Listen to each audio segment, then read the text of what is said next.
Okay, I'm back at butchering another book. Once again, this is The Devil and His Works by Dennis Wheatley. 50-year-old book.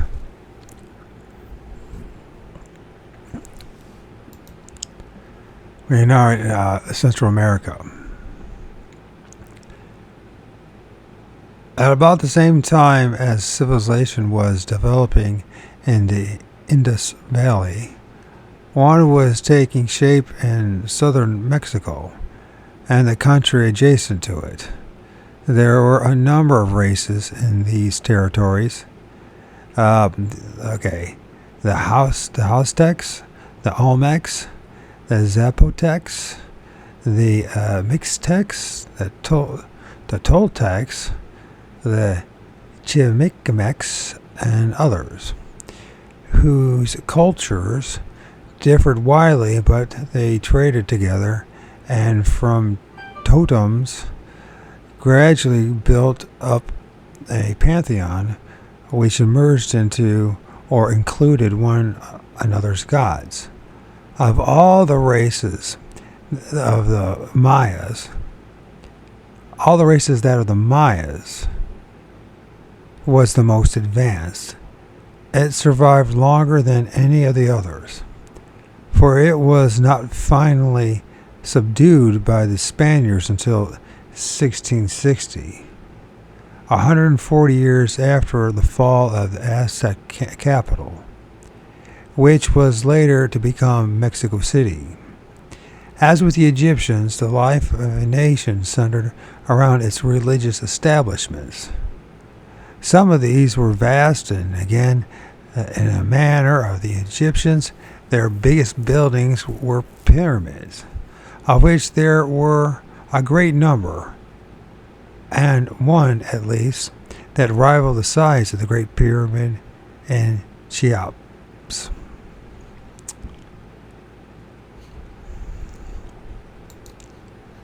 And while we're at it, Cheops.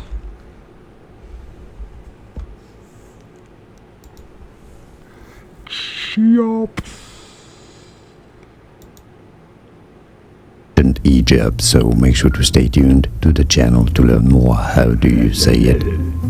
Cheops, Pharaoh, and Pyramid of Cheops.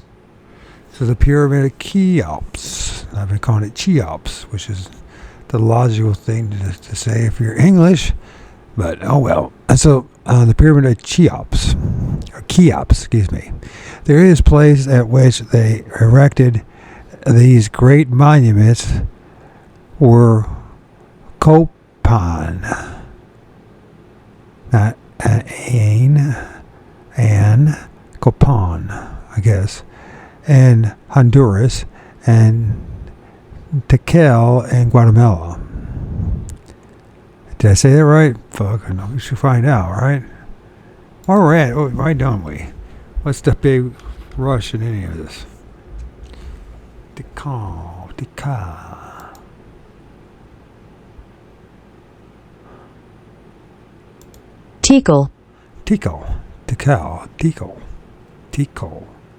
So it's just Tequel, it's Tequel. Take a tinkle. I need to take a tinkle. Or tinkle. Big old man, tinkle.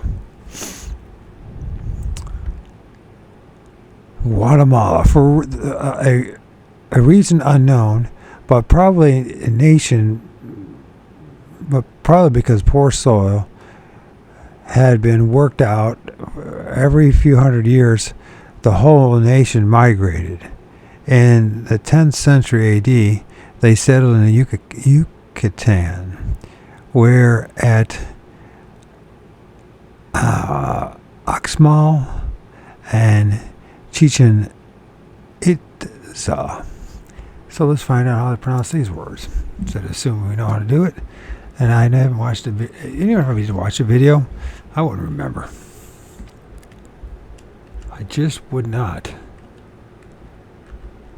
I think it's umal. Is what it is? I think the X is silent. If we learned, didn't we learn that earlier in a different reading? At least I did. Female. What's that? How to say Mexico in English?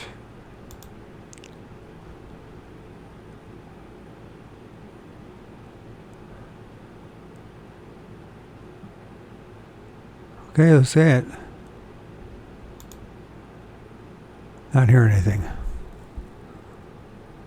Umal. It's just... Oxmal, Mexico. Oxmal, Mexico. Oxmal. Okay. That is Oxmal. Oxmal. Did you know that? I didn't know that. Oxmal, then Chichen Itza. Chichen Itza. As builders, they accomplished their supreme achievements. At the later place, the temples, pyramids, places, ball carts, and observatory covered an area of over 8 square miles. Very early in their civilization, their priests became accomplished astrologers. For a reason still undiscovered, they dated their calendar from the year we call 3113 BC. In a matter of creation, they were more fortunate than ourselves, who have inherited the week established by Jehovah. For their God did the job in 4 days. So, until the arrival of the Spaniards, for them, every 5th day was a Sunday. 20 days made up the Mayan month. 18 months, plus an odd 5 days, when everyone stayed at home because this period was considered unlucky. The year. So 18 months, 20 days a month, and 5 extra days, in which they stayed home because it was unlucky. It should be remarkable that even in their early days of Copan, stone calendars show that their astronomer priests measured the length of the solar year with a degree of accuracy slightly greater than that of the Gregorian calendar we now use. They also used a 260-day ceremonial cycle of 20 numbered days combined with the number 1 to 13. I guess that's what it is. The two cycles ran in harmony, and a day named in both did not repeat itself until 52 years later. The coming of this event always carried great perturbation.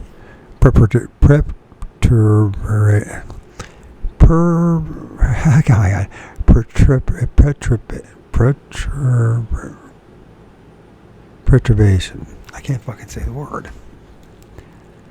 Sometimes I always put a gun to my head. God, I can't do any of this. That's what I feel like I'm doing.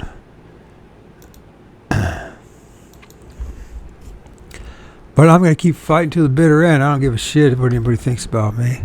And I don't care if I ever win over anybody. I'm just going to fucking keep the fight, because if I don't fight the good fight for myself, no one else will do it for me. Perturbation. Perturbation. Now, what the hell is perturbation? How many of you even used the word perturbation? Perturbation, a distance of motion, course, or arrangement, a state of equilibrium, especially a disturbance of the regular are usually elliptical course of motion of celestial bodies that produced by some force additional to that which causes its regular motion. I mean, how many would even use that word? How many would even know what that word meant? Perturbation. Perturbation. And I'm struggling to say it because I've never seen the word before. Anyways, where am I at with all this? Perturbation, baby. Perturbation. Perpetude has been another way of saying perpetude. Perpetuation. I don't know why I couldn't say. Well, I know I could say. I can't say anything. Or more than 2 syllables. It's so frustrating. Carried great perturbation, as they feared it portended the end of the world. Portended. Let's find out what that word means. Yeah. I knew this book was going to end up, if I try to rush it, which I have, I'd end up not learning anything. And the problem is, this was all about portended. Not pretended, portended. Portended. Now, what is portended?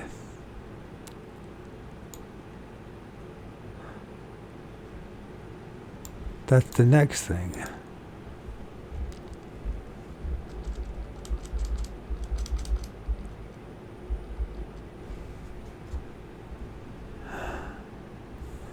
Be a sign or warning that someone, especially momentous or calamitous, is likely to happen. Portended. You can tell this is a well-read man. That's why I had 4,000 books in this library. I don't even think I have 100 in mine. I don't even think I even got 50. I can't even afford a library of 4,000. Or let alone 100.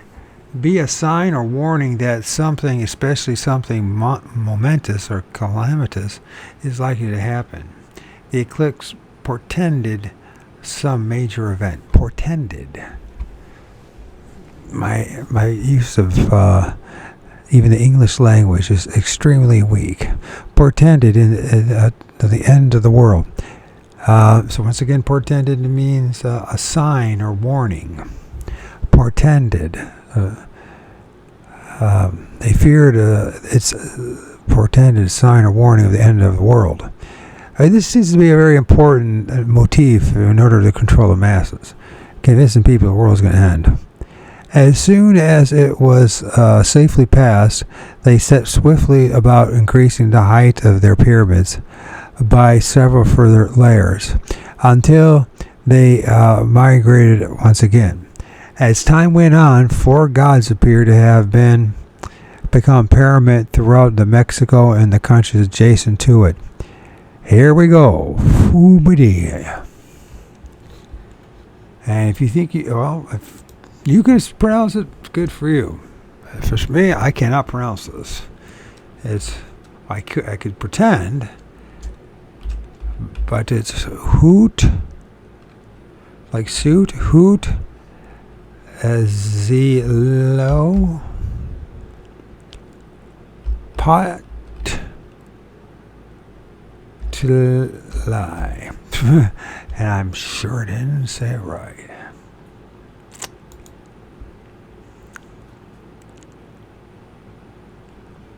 How to say it? Huitzilopochtli. And now you know it's easy, right? Once you know Huitzilopochtli, and now you know. More videos for you here to learn more correct pronunciations. Like this video if you found it useful. Thanks for your support. Say it. Huitzilopochtli. Huitzilopochtli. And now you know it's easy, right? Once you know Huitzilopochtli. There are more names from Mexico. There are many mispronounced, so make sure to stay tuned to the channel. How do you say it? Huitzilopochtli. Huitzilopochtli. And now you know. It's Huitzilopochtli. easy, right? Once you know. Huitzilopochtli. And now you know. More videos. Huitzilopochtli.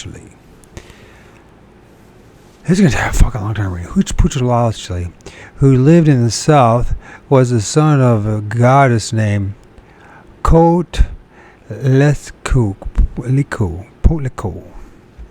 I'm sure I didn't say that right either. So let's find out how it's actually supposed to be said. All right. Potliku.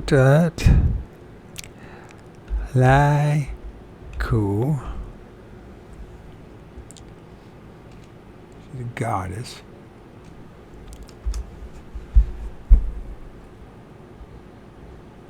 Just give us a break. Coatli Quay. What? Who would ever even thought that? They can't be right. They ain't even close to being right. Coatli Quay? Fuck. Call it look you. What? Call it look you. Call it look you. Call it look. That's a terrible version of it. Oedipus cutlet to.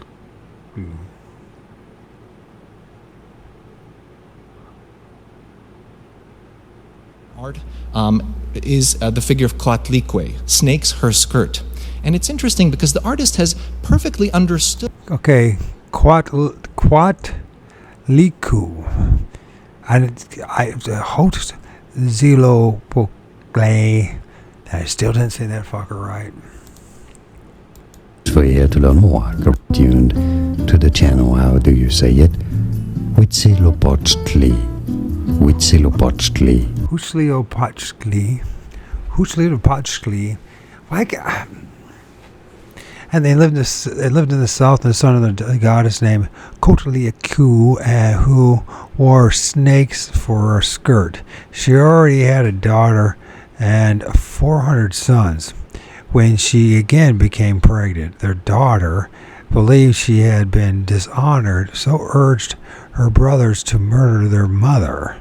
But speaking from the womb, Huitzilopochtli.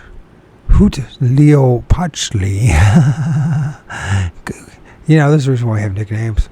Huitzilopochtli calmed her down.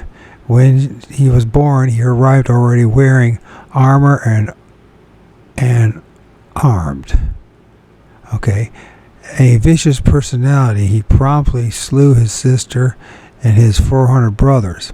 He was the god of war and storm, and so on arrival of the ferocious Aztecs, he was enthusiastically adopted by them, and on their flat top of the Great Pyramid at Tenochtitlan,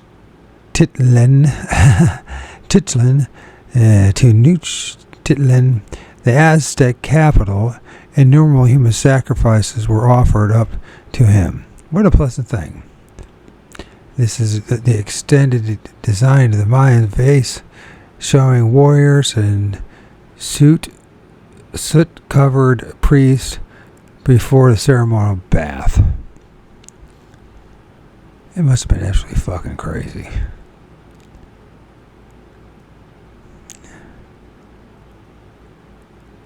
I like their exaggerated faces too. They don't even look human, do they?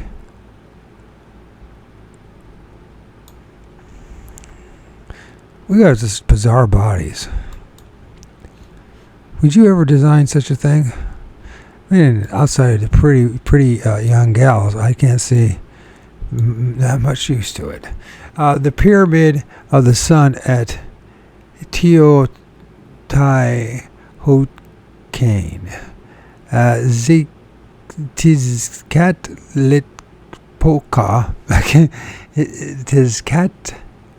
Tezcatlipoca was the sun god and lived in the north. I wonder How many of these books do you just write the name of the bird?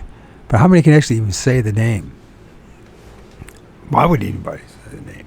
And yet this is a big part of our world. You know, it's funny, the world is shrinking, isn't it? And you see there's like, the dozen or so major empires and their influence, one way or the other. It's peoples, and the empires they had as well. So the peoples could have more than just one empire, but these peoples, they're different looks and geographically their locations. And it's kind of interesting, isn't it, to think about once in a while. I spend a lot of time in my own little world, so I need this. So the sun god Tezcatlipoca was the sun god and lived in the north. He was feared greatly because he brought drought, which was a perpetual curse to the Mexicans, since their soil was shallow and water could not lie on limestone beneath it. He too was a most unpleasant person, as he was associated with the moon and used to wander about at night, appearing as a giant carrying his head in his hand. It's not so shocking when you start filming this stuff. You see there's entities and it's different wavelength dimensions that certainly look that way. He took delight in frightening people to death. It was to appease him that every year a scapegoat from the emperor was chosen, a handsome, well-born young man who lived for a year in the luxury befitting a king and was then slaughtered. He was the lord of the great complex of the temple known as Teotihuacan. Fuck if I know. I have to keep them. Teotihuacan. 32 miles from Mexico City, that had been taken by the Aztecs from the Toltecs.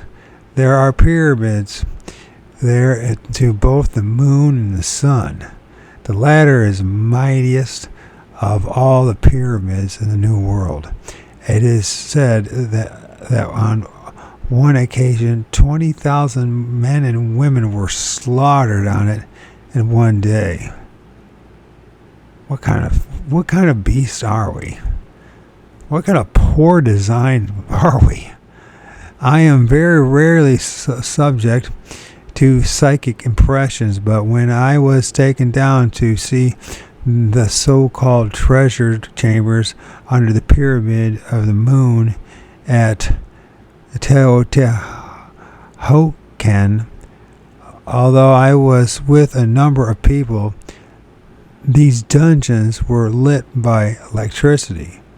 I was suddenly seized with such a sense of evil that I could not get out of the place quickly enough. On the other hand, while I was staying in Luxor,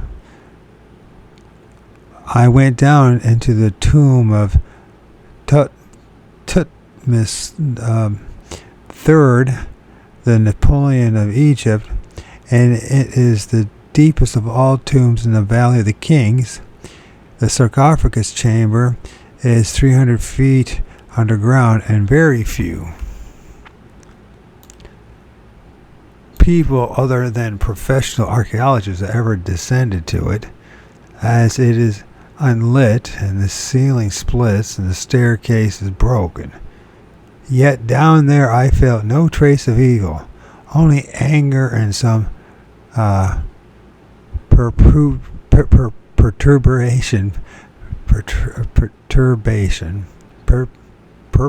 perturbation, while with my filthy Arab guides threatening to make off with only a candle unless I handed him there and then a handsome tip. Every Mexican pyramid was truncated, with a small flat roof temple on top. In front of this lay a smaller than life-size stone figure of a man wearing a flat round hat, with his knees raised up and leaning backwards on his elbows. In his lap reposed a small square platter. The figure was known as Chacmol, and the method of sacrifice was to throw the victim down on this figure, after which the priest slit the live chest open with a obsidian knife and plunged his hand in and dragged out the steaming heart dripping with blood and held it on high. I wonder if this book influenced Mel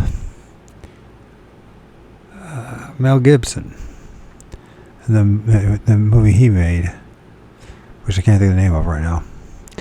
Tolek, who lived in the east, was a god of the mountains, rain, and springs. He controlled 4 types of water. Only one of them helped growth.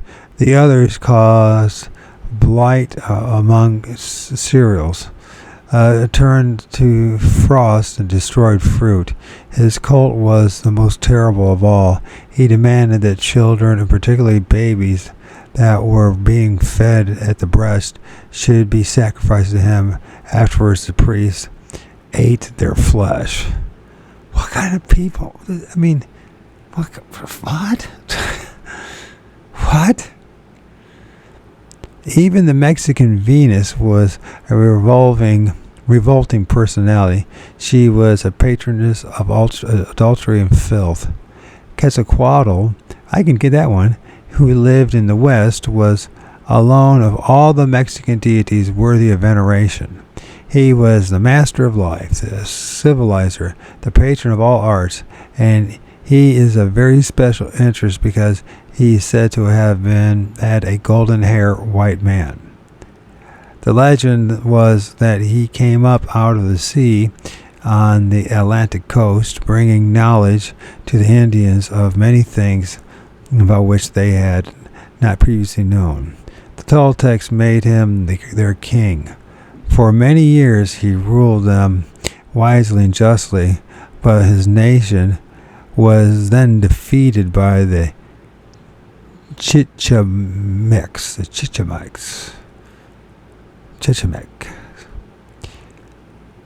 He led the remnants of his people away to the Yucatan. There he bade them farewell and sailed away to the east on a raft of snakes. But he had promised to return and bring them lasting happiness. Well, he hasn't showed up yet, and the Europeans took advantage of that, didn't they? And that's an understatement.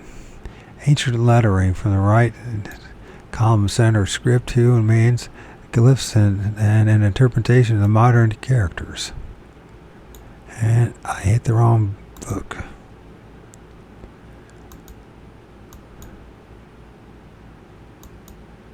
Where was I at?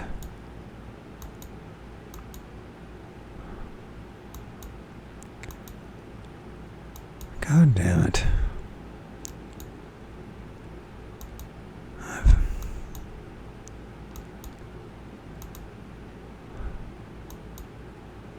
Does that look familiar? That does look familiar.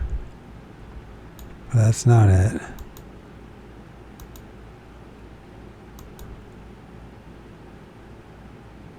I didn't think I got that far. There it is. Hit the wrong button.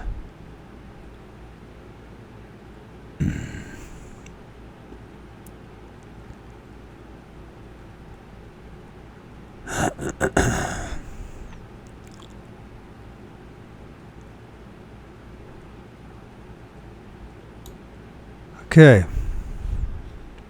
Start with the pause. I mean, I'm learning. I know this is supposed to be a good presentation, and you should be make a nice package presentation to people. That's not what I'm about.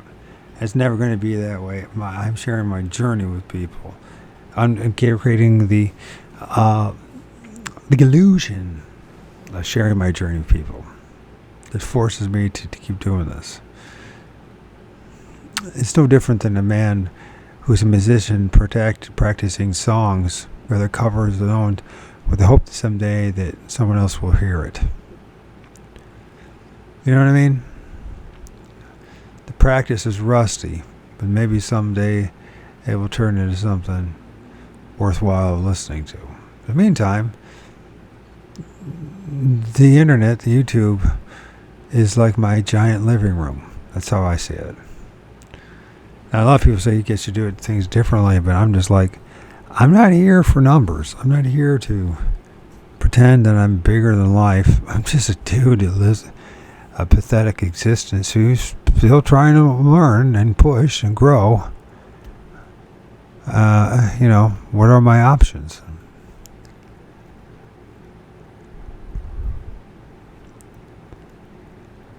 And I know there's people that allegedly some of you people, I don't know how you end up having the hundreds of thousands of followers or tens of thousands, unless you paid for some of that to make that happen. Because I know with the analytics and all that, this channel will never grow. First of all, I've censored like the fuck out of it because of what I said in the past 2 years and defending people and saving people's lives from the global agenda.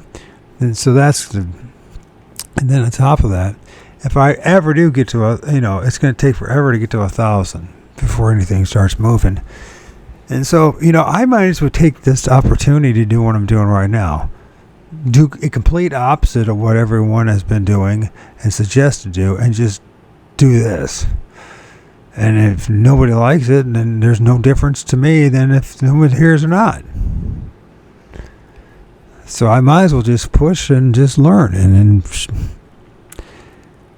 Anyways, so we were talking about this Quetzalcoatl, right? And he after, the white dude, and he left and, on a raft of snakes.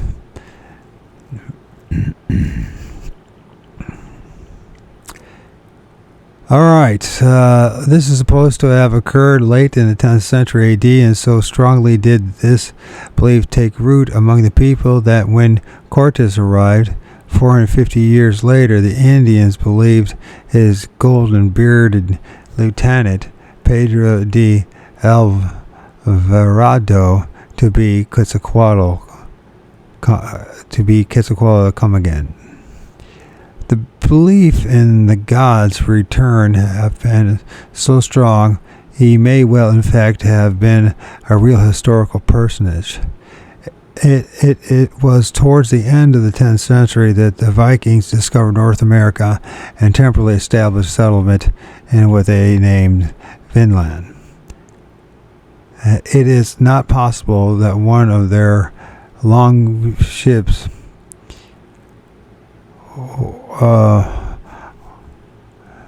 was caught in a tempest, swept south and wrecked in the Caribbean, and that the Norseman christened Quetzalcoatl by the Toltecs was the only survivor to get ashore, a golden-haired white man, probably over 6 feet tall, against the Indians' average only 5 feet 1 inch, would certainly have been taken for a god.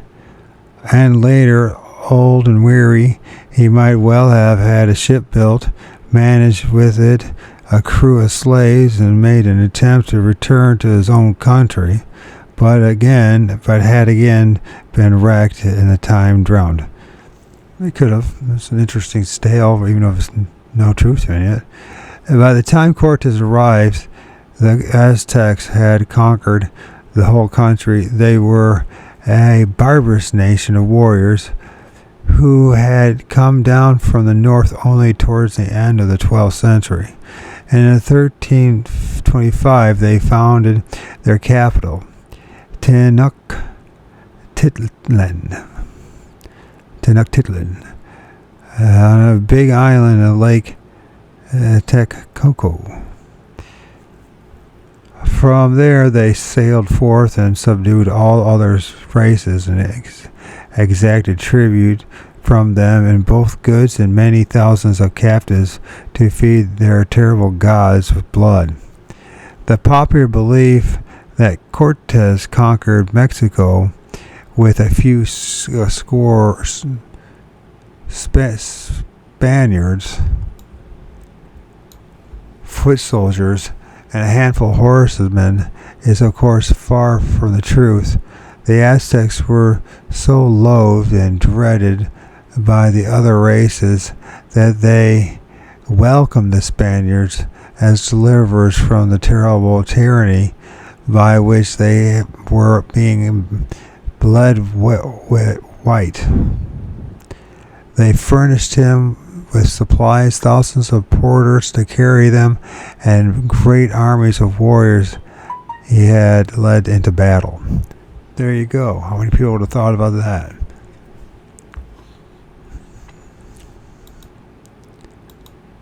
We need to get a good book on that one. Okay.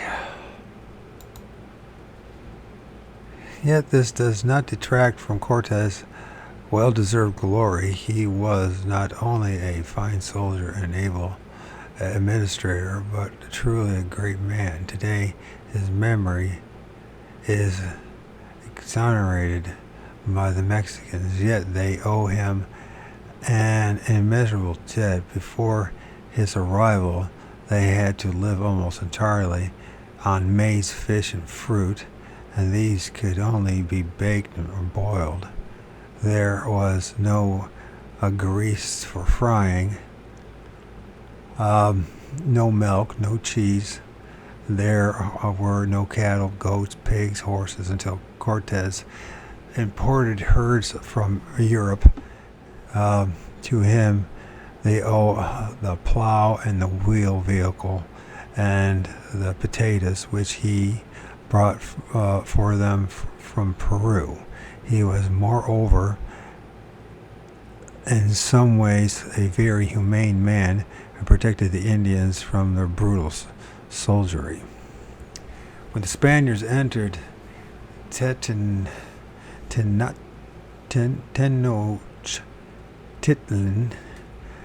they could hardly believe their eyes. The Aztecs had made it the most splendid city in Mexico, with broad streets and fine squares and palaces that had balconies and ablaze with flowers. The richer inhabitants wore gorgeous garments, great feathered headdresses. There were beautiful carvings of jade, wonderful jewels, gold-plated weapons with intricate engravings. Bernal Diaz wrote of the city, "There is so much to think that I don't know how to describe it. Things that have never been heard or seen before or ever dreamed about." In addition, the pyramids and the pre-dawn ceremonies every morning to ensure that the sun would rise again, there is much that makes it difficult to believe that the Mexican civilization owed nothing to those of the Mediterranean. A similarity can even be found in the Mexican hieroglyphics to the symbols for the Phoenician alphabets, and they are the only two alphabets in the world based on vocal sounds instead of picture writing.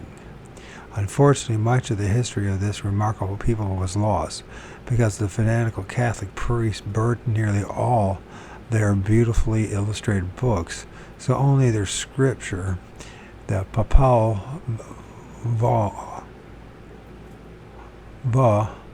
and the few codexes have survived. But one thing seems clear: while the pyramids of the Egypt were raised by the priest of light, the blood-soaked ones in Mexico were the altars of the power of darkness.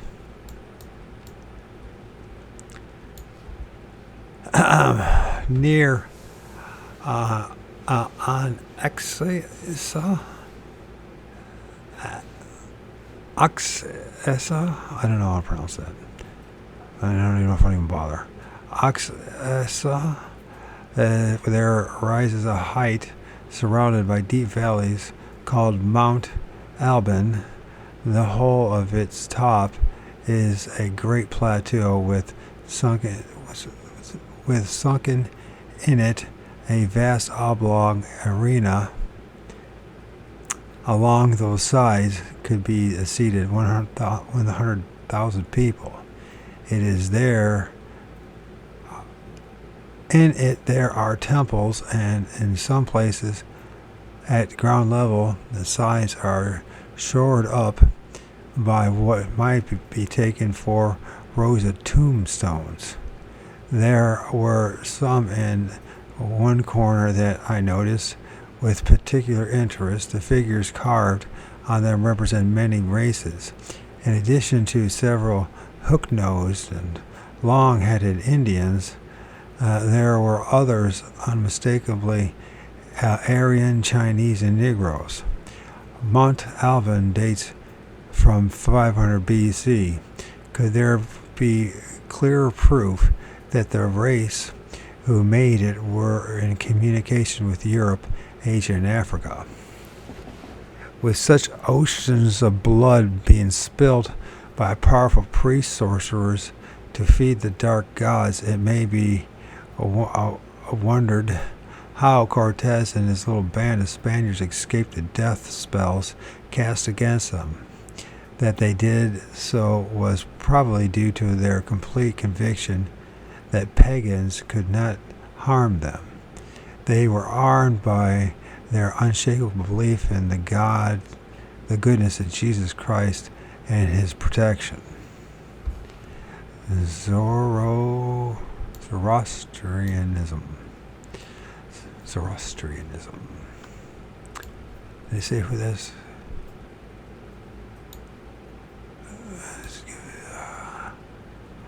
Okay. One of the great religions in the world, for although through the centuries the number of its followers has shrunk, its teachings had a very considerable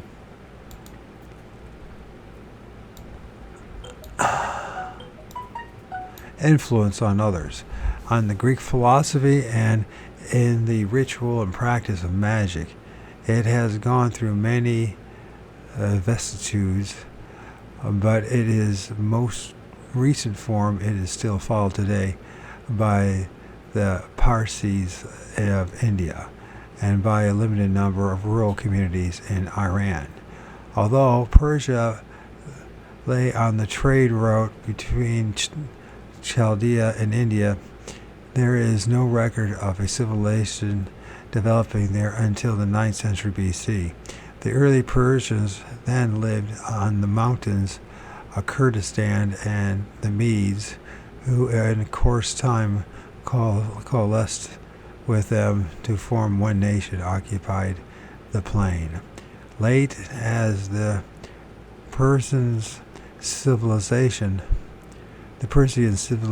was, and its arising, compared to others, it was destined not only to animate a mighty empire that fought and defeated Rome, but to the last right up to the modern times, to produce a literature and art almost unrivaled in Asia.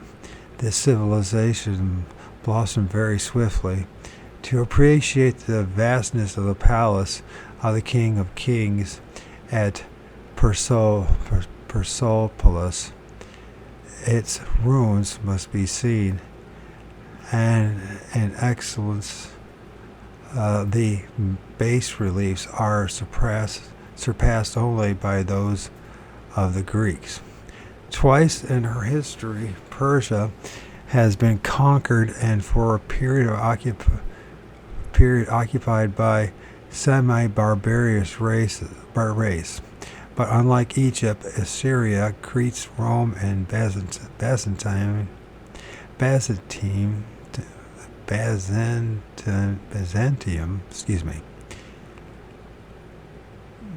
she never lost her identity. She absorbed her conquerors and went on a new triumphs, producing the most beautiful rugs in the world, magnificent mosques and palaces, exquisite paintings and gardens, in which a great number of the flowers we now enjoy were first cultivated. Her armies invaded India and despoiled her of her finest jewels, but in the squares of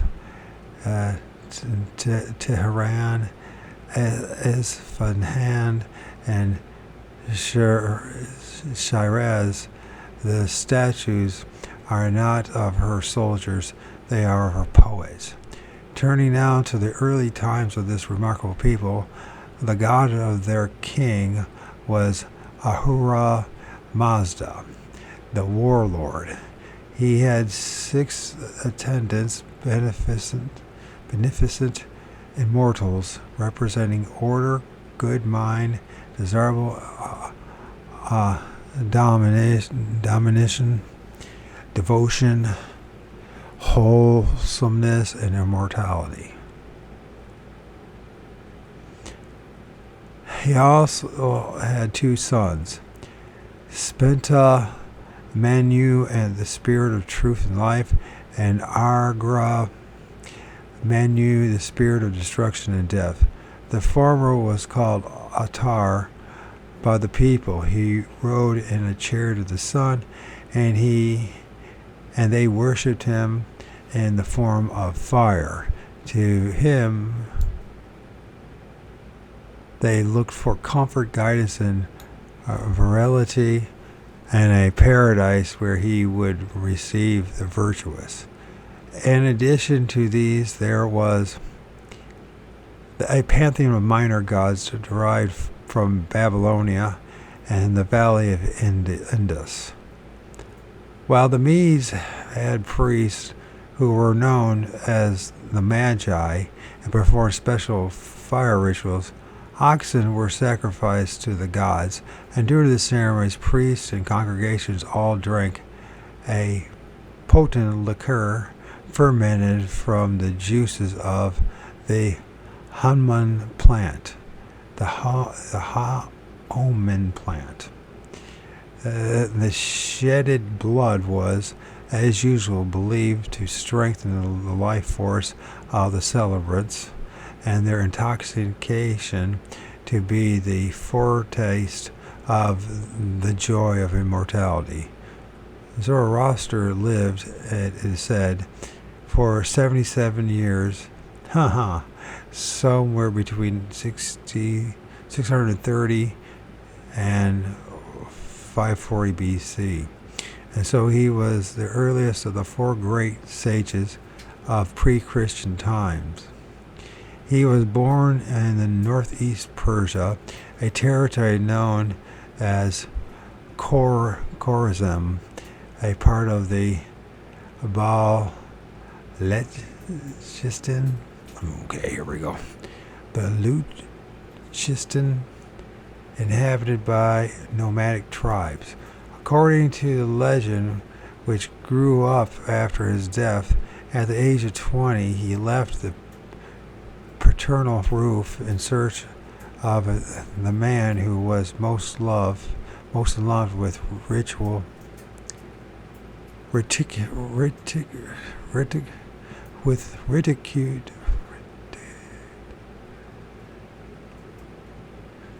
Okay, the man who was most loved with rectitude and most given to feeding the poor.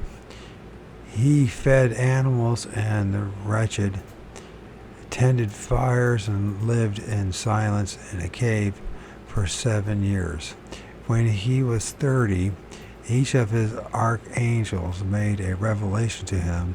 They gave him power over various elements of the cosmos. He then set out to preach and to destroy demons. Upon this, the evil god Angra Mainyo arrived and offered him the kingdom if he would stop his activities. How'd it go, buddy? You all soaking wet, are you? Yeah. How's your dog? Well, he's dogging. He's dogging? You okay? What did you get? Did you bring yourself a drink? Huh? Did you bring yourself a drink? No. What was that in your... Oh, it's your phone. Okay. You might have to drink that last Coke if you want it. I already have it. Oh, okay. I don't drink all of it. May I please use my computer here? Yes. Thank you for asking. But Zoroaster resisted the temptation and declared that with the help of Mazda, he would vanquish the priest of darkness. A much more probable account is that he was a man of some wealth, with herds and well educated, that his mission was not only an ethical but also a practical one, and that he urged his countrymen to give up their uncertain nomadic ways and instead settle down as farmers. He denounces his denunciation of their polytheism and worship of demons. At first met strong opposition, but he succeeded in converting King Aspis,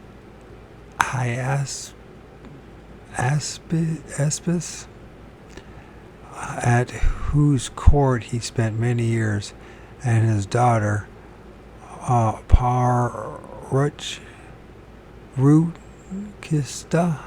Parukista married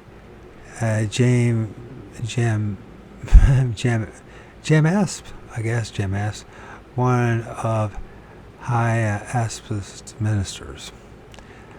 Zoroaster rejected all the gods except Ahura Mazda and his two sons.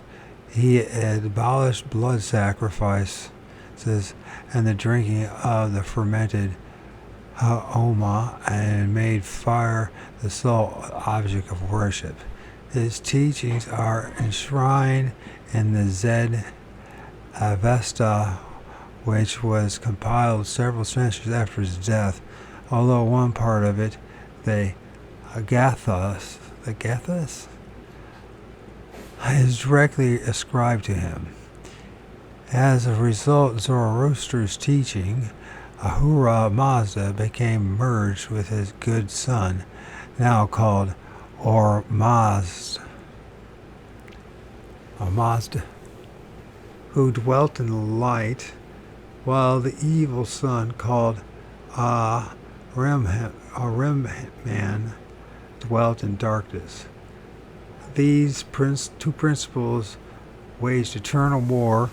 It was taught that a spark of each spirit was embodied in every man. After death, the soul was weighted in balance and judged accordingly. If the light had triumphed, the soul would go to heaven. If darkness, to hell.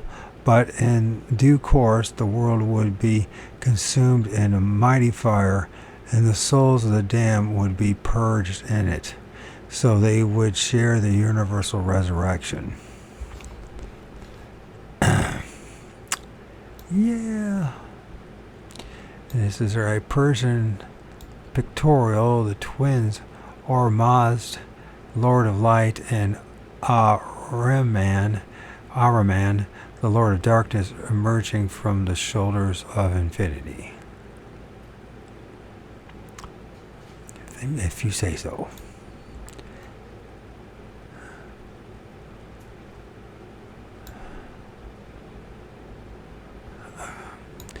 This weighing of the soul of the dead suggests an Egyptian origin, as does the symbols of Ahura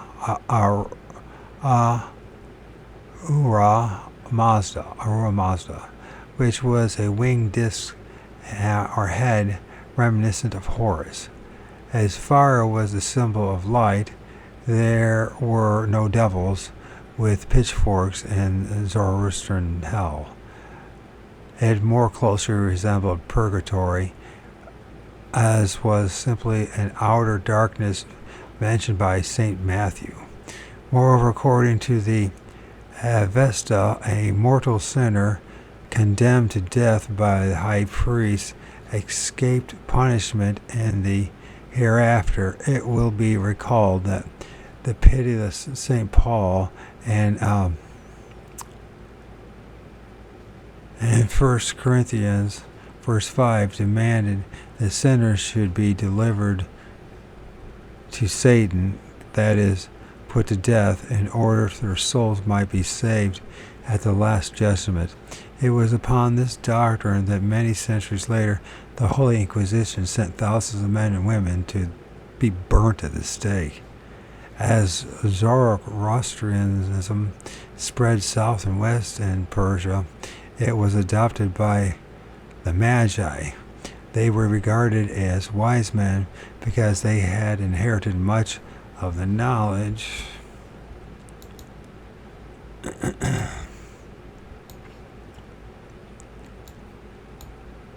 of Babylonians and possibly the Egyptians. They were highly skilled in interpretation of dreams and astrology and magic, hence their word magician. Zoroaster was never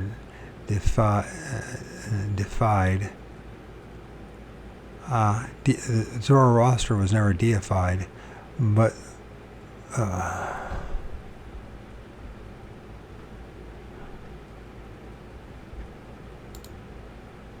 okay. So Zoroaster was never deified, but the beliefs that he initiated have survived through the ages. They are found in the Dead Sea Scrolls of the Essenes, the passage from one of which reads, "He created man to have dominion over the earth and made him two spirits, that he might walk with them until the time of his visitation." These are the spirits of truth and error. In a abode of light are the origins of truth. From the sources of darkness are the origins of error. Those beliefs were inherited by the Gnostics and later by the alchemists. They play a major part in formulating the concept that every happening in the universe and act of every individual can be attributed to either the power of light or the power of darkness. Confucianism.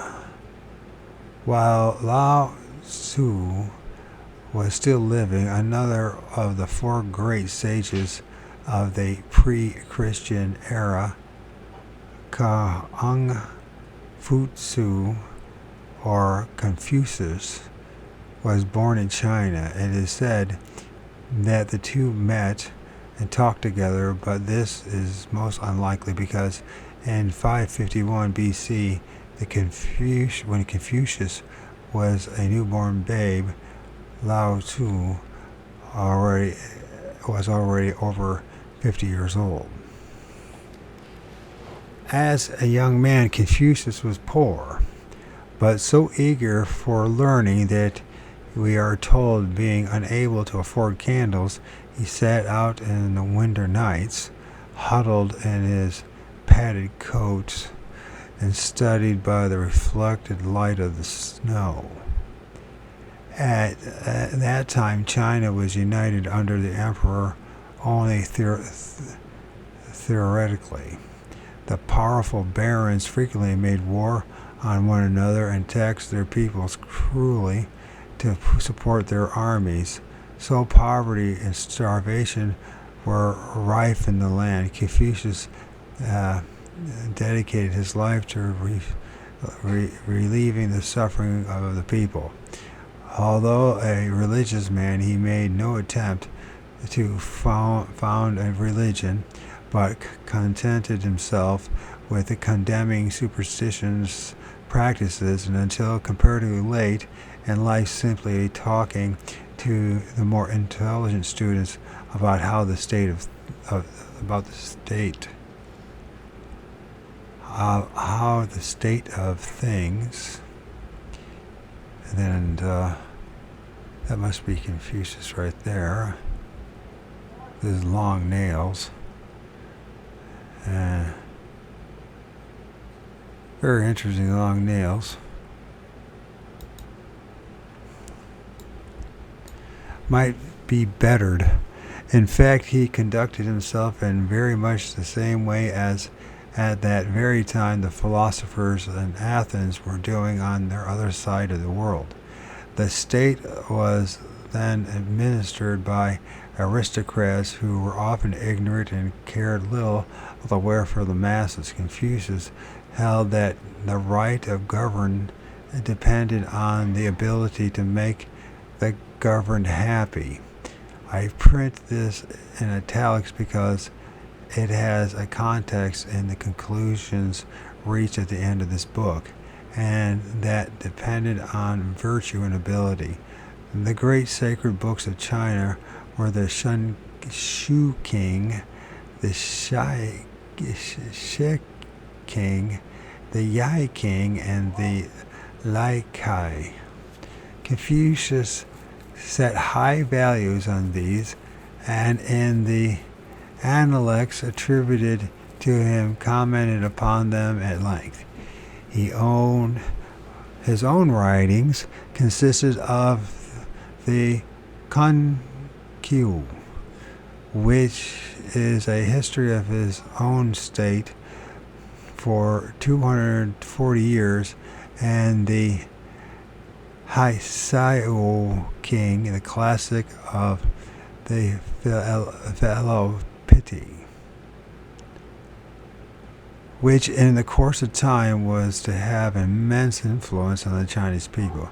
Confucius died in 479 BC, and in 213 BC the emperor Khin had all the sacred books that could be found seized and burnt, but fortunately enough portions of them were hidden by scholars for them later to be reconstructed for posterity. Virtue, Confucius maintained, is to love men.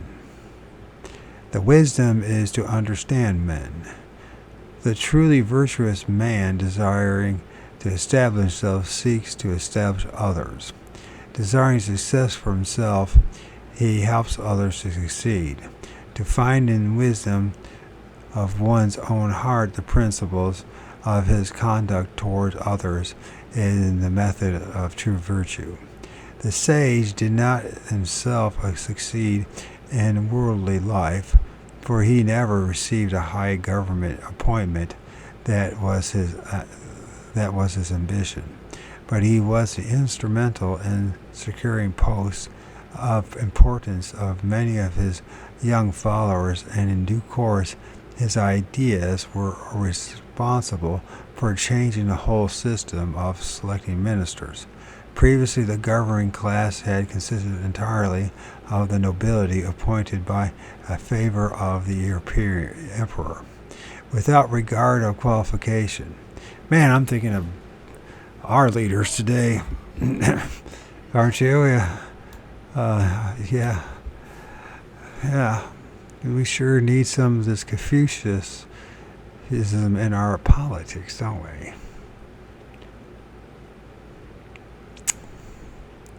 Some of his principles and teachings. So, had consisted entirely of nobility and appointed by the favor of the emperor without regard of qualifications. Afterwards, for over 2,000 years, China was run by able men mostly who owed nothing to birth or wealth. Many of them had been born in poverty.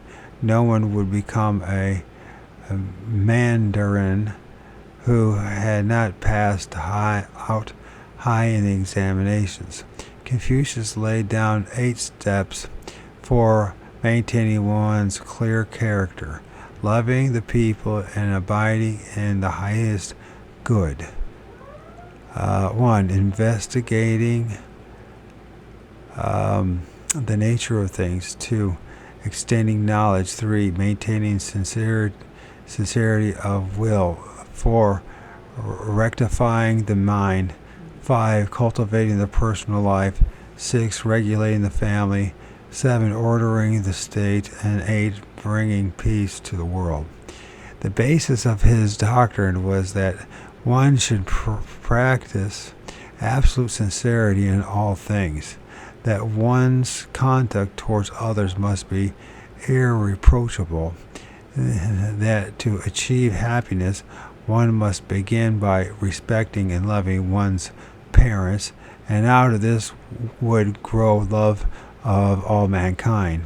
The way of great learning did not become nationwide until the 11th century AD, but from the beginning it had great influence on the emperors and their courts, and as early as 136 BC it was proclaimed the state doctrine. It had, in the later part of his life, Confucius spent 10 years traveling through the country, at times in considerable danger, spreading his beliefs. They were further spread by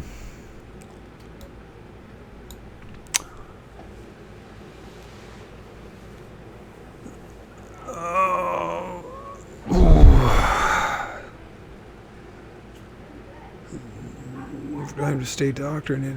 Confucius spent his 10 years traveling throughout the country, at a time in considerable danger, spreading his beliefs. They were further spread by the writings of his grandson Cao Su and Mencius, his greatest disciple.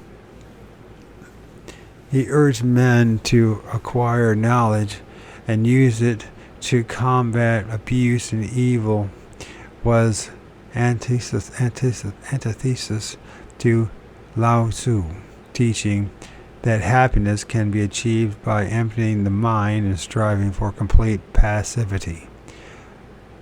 Both doctrines had a strong appeal for opposite mentalities among the literate classes of China.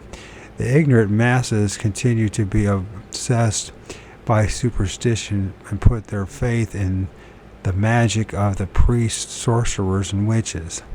That naturally colored, to a considerable extent, the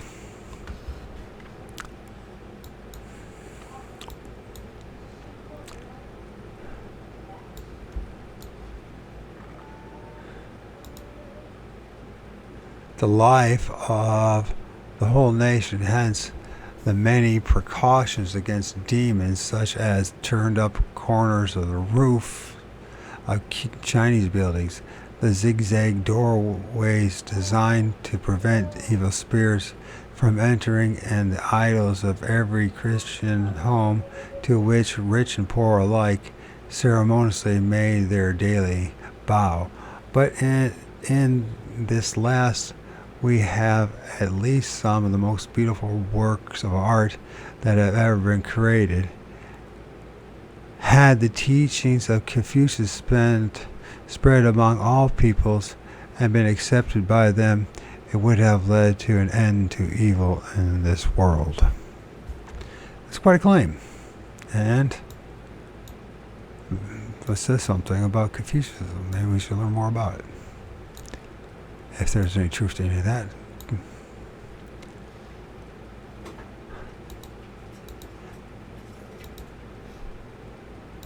Buddhism.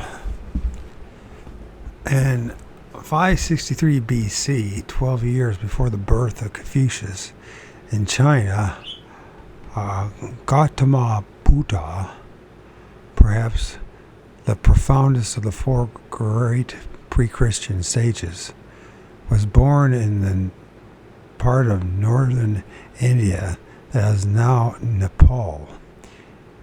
His given name was Siddhartha. Gautama, he derived from his father, who was king of the Gautama people. As a prince, he was of the Kshatriya Tarya, or warrior caste, if I said that right.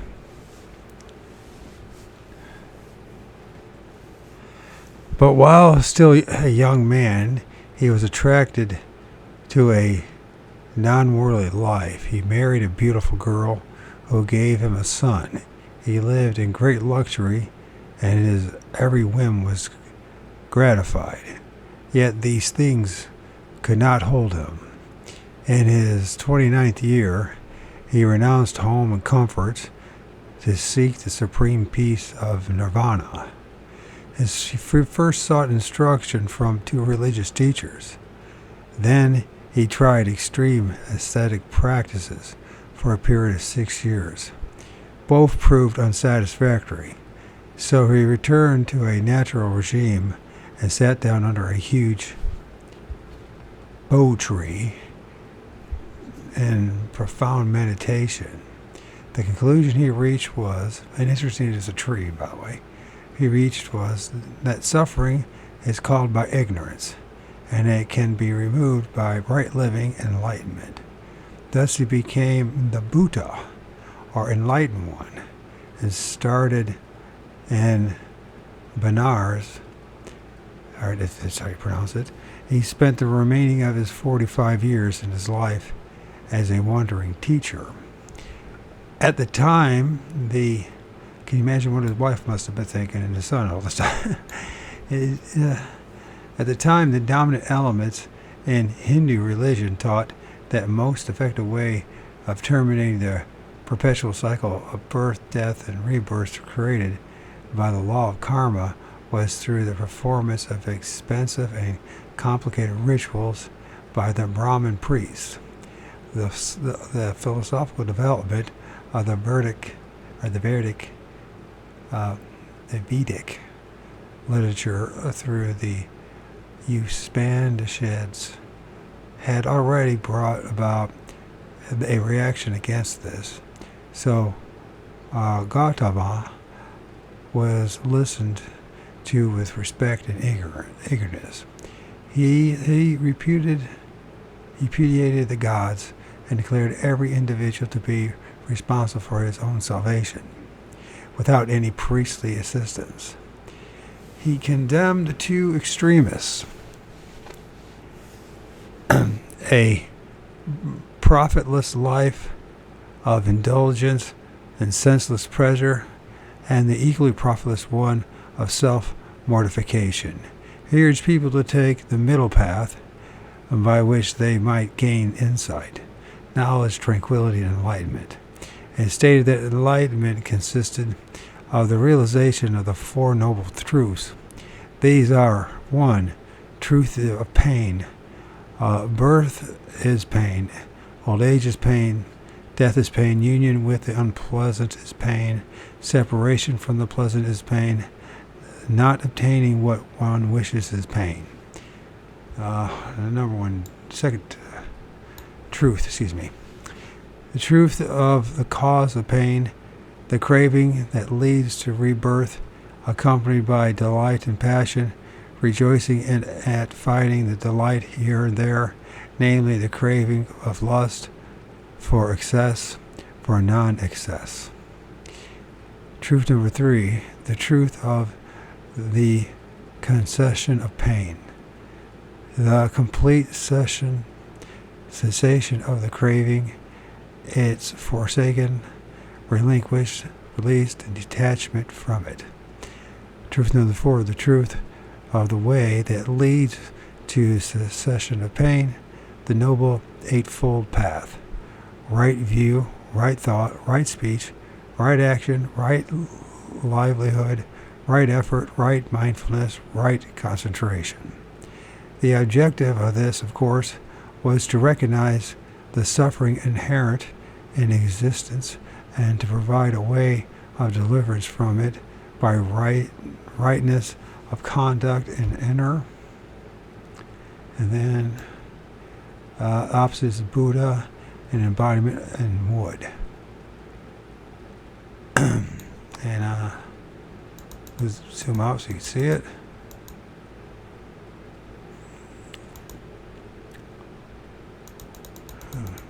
back in.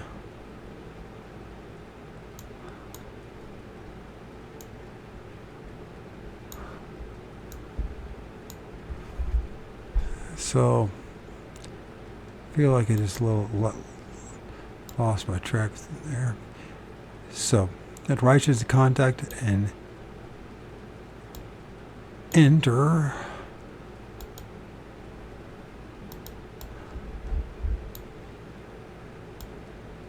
Discipline.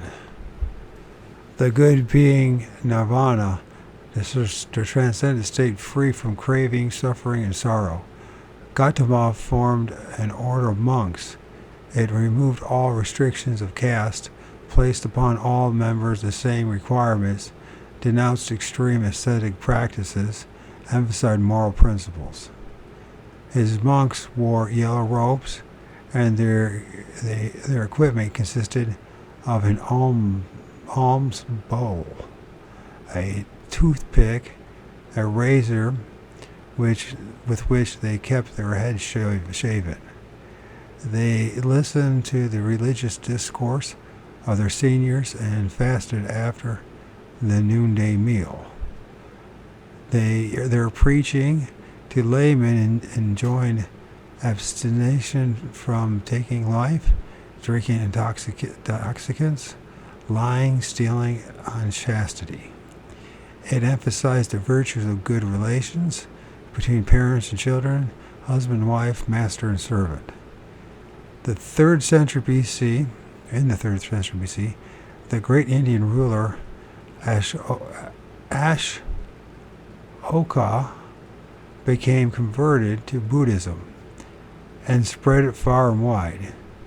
But after some 600 years, it began to decline. The Brahmins again got the upper hand. Hinduism, with its worship of many gods, again dominated the great majority of the people. But Buddhism was very far from being a dying faith. Ashoka had sent a bhikkhu named Mahendra as a missionary to Ceylon, and he was made welcome there by the Sinhalese king Tissa, who became a convert. Mahendra's sister followed him, bringing with her a branch of the bo tree under which Gautama had received enlightenment. This was ceremoniously planted and still flourishes today, probably the oldest tree in the world. The Sinhalese, a pale race that had come down from India in the second half of the 11th century BC, developed into a remarkable people. Their system of irrigation rivaled that of Egypt, and one of their artificial tanks, a 4,500 square foot, is still working. It was a land of jewels, which they traded with the Romans. Their palaces and art were of the highest standard, and the monuments they raised to the Lord Buddha are worthy of an epithet, mighty. Some of them, called Dagobas, are huge domes rising from the ground with inside and small chambers containing sacred relics. The rest of them are solid brick, and it has been calculated that in the largest there are as many bricks as would be needed to build a European city to house 80,000 people. Ceylon continues to be one of the great strongholds of Buddhism, and the beautiful temple of the Tooth, a Kandy, or Kadi, Kandy, I guess Kandy, is one of the most famous shrines in the Buddhist world. Cambodia is another great Buddhist stronghold. The marvel of Angkor Wat needs some description. In Bangkok, the capital of the neighboring Thailand, Buddhist temples are no ruins. There are scores of them, and their newly gilded pinnacles glitter in the sun.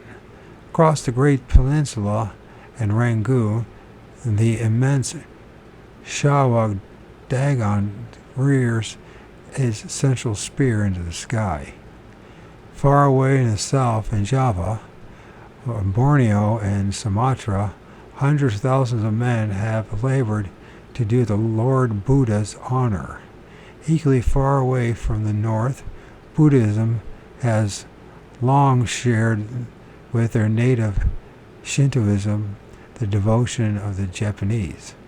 I recall seeing one seated statue of sage at Nara, I guess it's Nara,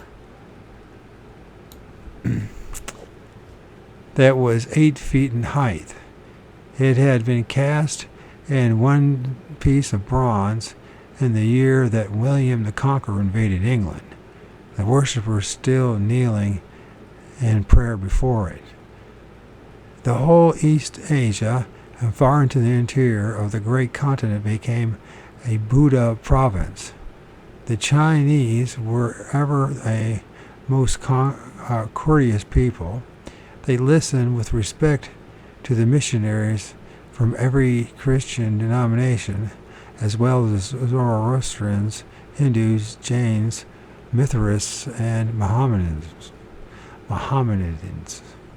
But the Buddhists alone succeeded in making converts of any number. By the 2nd century BC, Confucius had to share roughly equally with Gautama the devotion of the Chinese millions. Tibet became another of his strongholds. And the Dalai Lama, and then we got something going on here that kind of reminds me of something else like that. Not quite sure what, did they tell us what it is? That is the Thai Buddhist, a Thai Buddhist monk.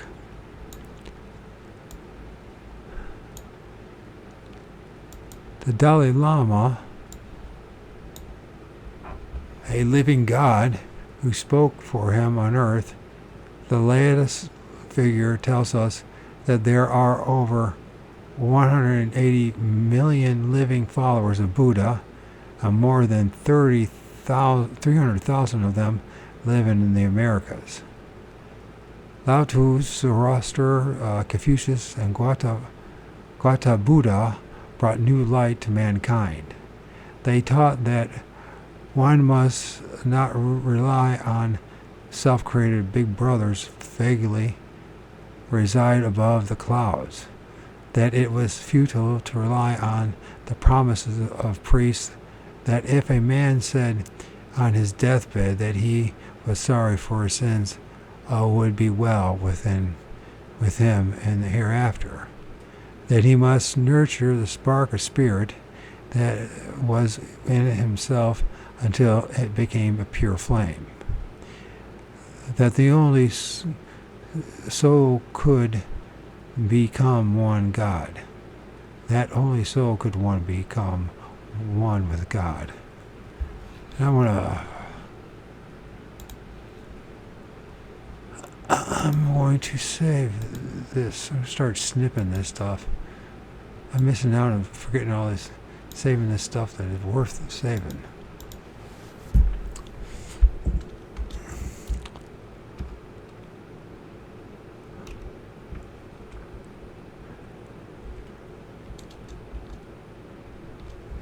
Buddha. So those are the 4 great sages before Christ. I got my numbers right. Lao Tzu, Zoroaster, Confucius, and Gautama Buddha. And then it says here, carved in sandstone, the Buddha teaching above the wheel of Dharma, or the law. Opposite is the Shawa Dagan Pagoda Rangu. Of course, these are old pictures. Now we have better ones.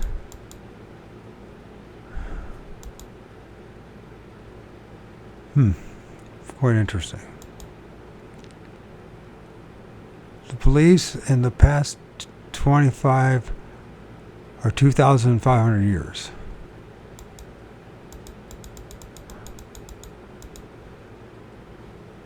And Dionysus and Ariadne,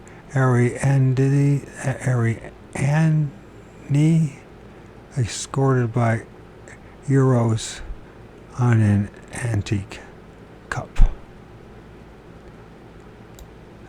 And then imagine if you go further, opposite a drinking vessel of black soapstone with rock crystal eyes and gilded wooden horns from Lil Palace and Knossos, S-O-S, Knossos, if it's right.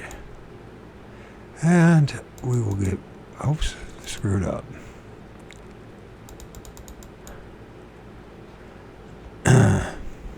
Introductory. It is, in considering this period, the most suitable people to start with are the Greeks, because not only did their gods and others copied from them dominate the Mediterranean and Near East for thousands of years, but the Greeks themselves contributed more to the thinking of the modern world than any other people. But the saga of civilization in Greece is divided into two entirely separate stages, so that the Greeks of the classical period, who made Athens forever famous, did not believe that the great buildings of the past had been erected by their ancestors, but through them to be the work of a rare mystical giants. The Greece. It was the Cretes that the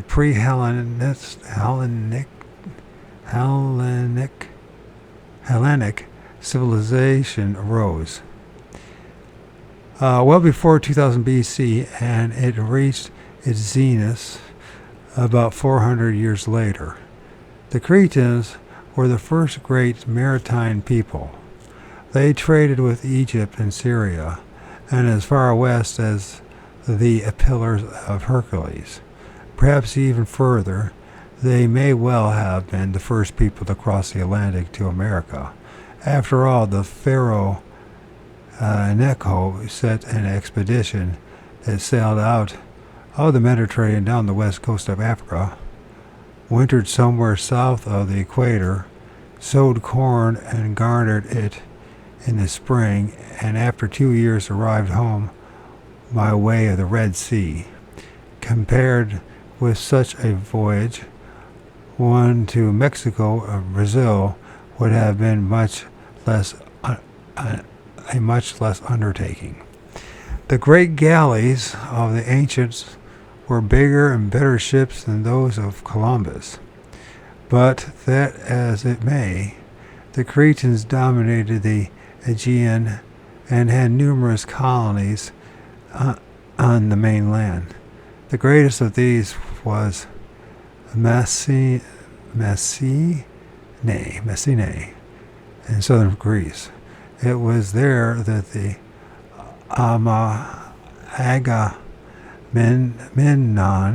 Agamemnon and others of the heroes lived, and from nearby Tyrenes that they sailed to besiege Troy.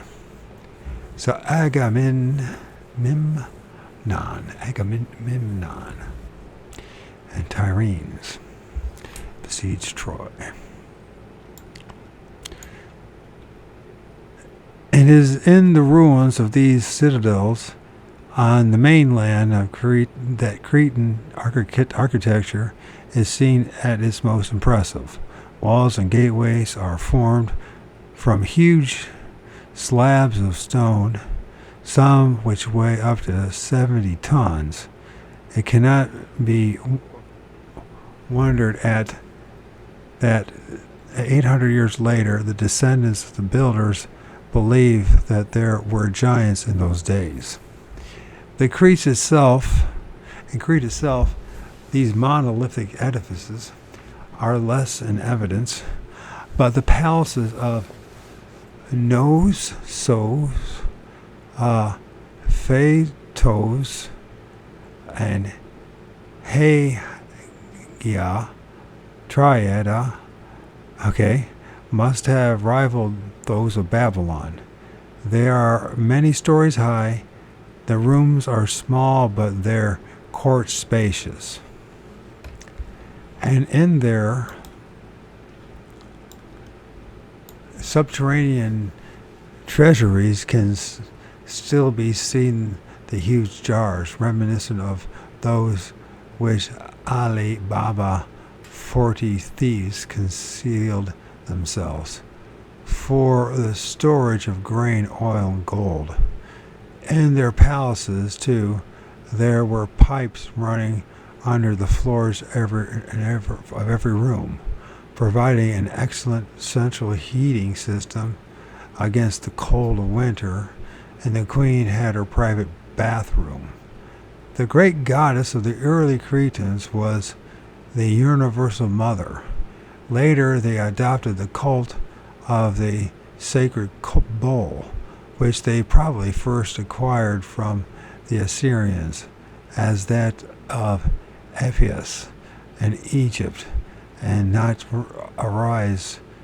not arise until the Ptolemaic times. The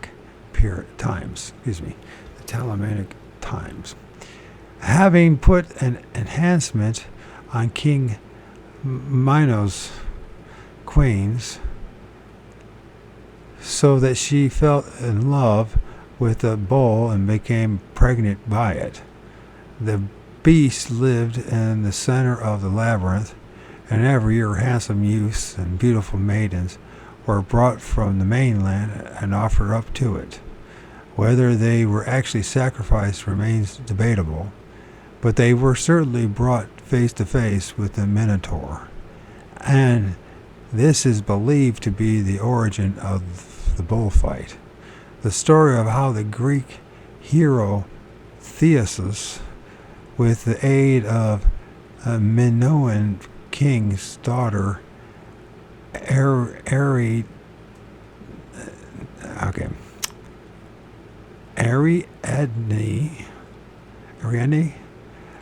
if I pronounce that right, who had fallen in love with him, slew the Minotaur, is too well known for repetition. Really, I didn't know anything about it. I don't know anything. A lot of the mythology, it goes through my head. I don't ever spend much attention to it. Recently, an American archaeologist, James W. Maver Jr., has produced a new theory about Atlantis, which postulates that this fabled land was really an Aegean island at the south end of Salades group. Did I say that? Cyclades? South of the Cyclades group. And that it, with either the Cretan colony or the Cretan civilization, had its origin there. His book, Visit to Atlantis, makes a fascinating reading. There is no doubt that that this island was largely developed by a great eruption, and let me try these. There's no doubt that this island was largely destroyed by a great eruption, and recent excavations have revealed many evidences of an advanced civilization. So let's look that book up. Well, my son's gonna. He's over his friends. I don't know.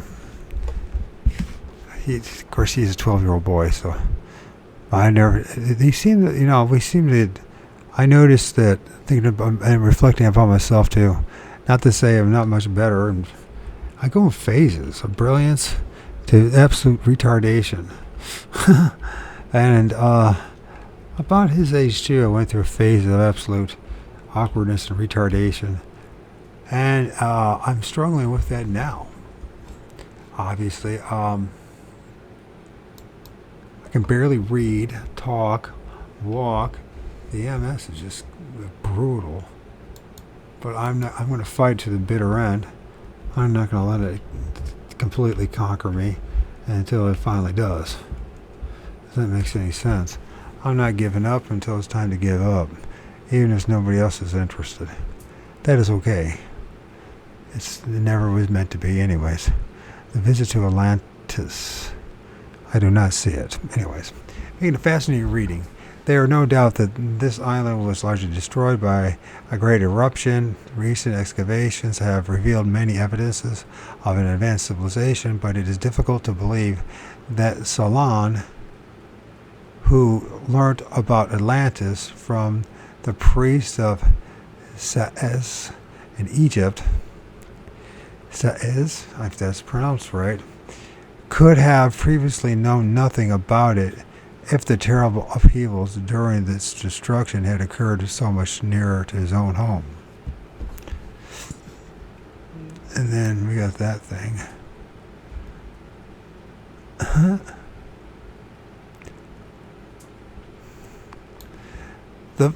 The flood during which Atlantis is said to have been overwhelmed actually occurred seems certain, although of course it was not worldwide. Sir J.G. Fraser, in his study Folklore of the Old Testament, points out that although varying in particulars, the legend of the flood have been handed down on both sides of the Atlantic, but the further one goes from the ocean, less frequently they are found, so that, for example, in China, they are non-existent. That probability is that widespread volcanic eruptions and mountainous tidal waves were caused by a small comet or a huge meteorite that came down in the Atlantic. But the site of the Atlantis remains a mystery. One thing appears certain: the devastating occurrence must have happened thousands of years before any civilization existed in the Aegean. Otherwise, there would be much information about it and in the papyri of the Egyptians. Folklore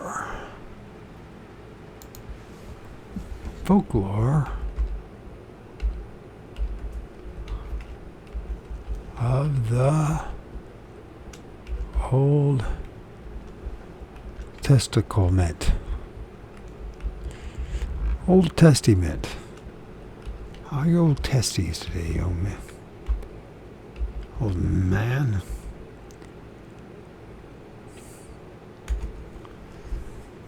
You find that one?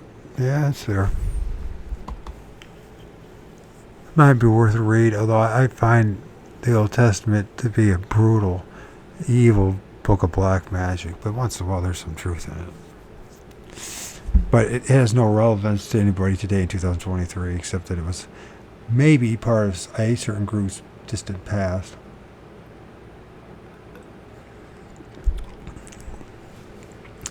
More likely a manipulation to justify the Aaronic priesthood and the temples. As we're discovering that all these civilizations have something in common, right? The priestcraft, their temples, their justification, so that they don't have to work hard and play around with fine things, while the peasants are used as human sacrifices and as laborers, slaves. And to justify all that, you have to create your own gods, it seems. And we seem to be very easily manipulated, don't we? We are not as brilliant and as intelligent as we like to think we are. I know I'm not. I'm an open book about that. Anyways, Folklore of the Old Testament points out that although varying in particulars, legends of the flood have been handed down on both sides of the Atlantic.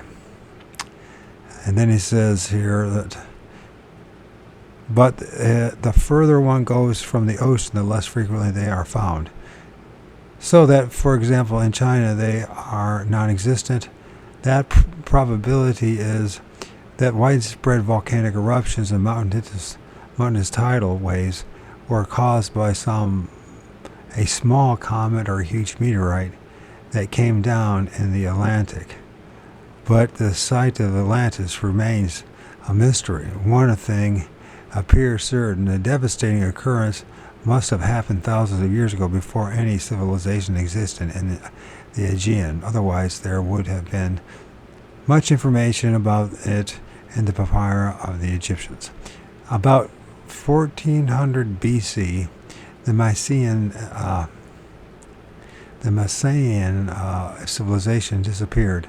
It was wiped out by the barbarous Dorians, who swept down from the north, and for the better part of 700 years the peoples in that part of the Mediterranean sank back into semi-primitive communities. By 850 BC, the inhabitants of Greece believed that the Minoans to have been a legendary race. It is thought to have been about that time that the wonderful stories of heroes attributed to Homer were written, and an equally colorful account of the doings of the gods attributed to Hesiod. I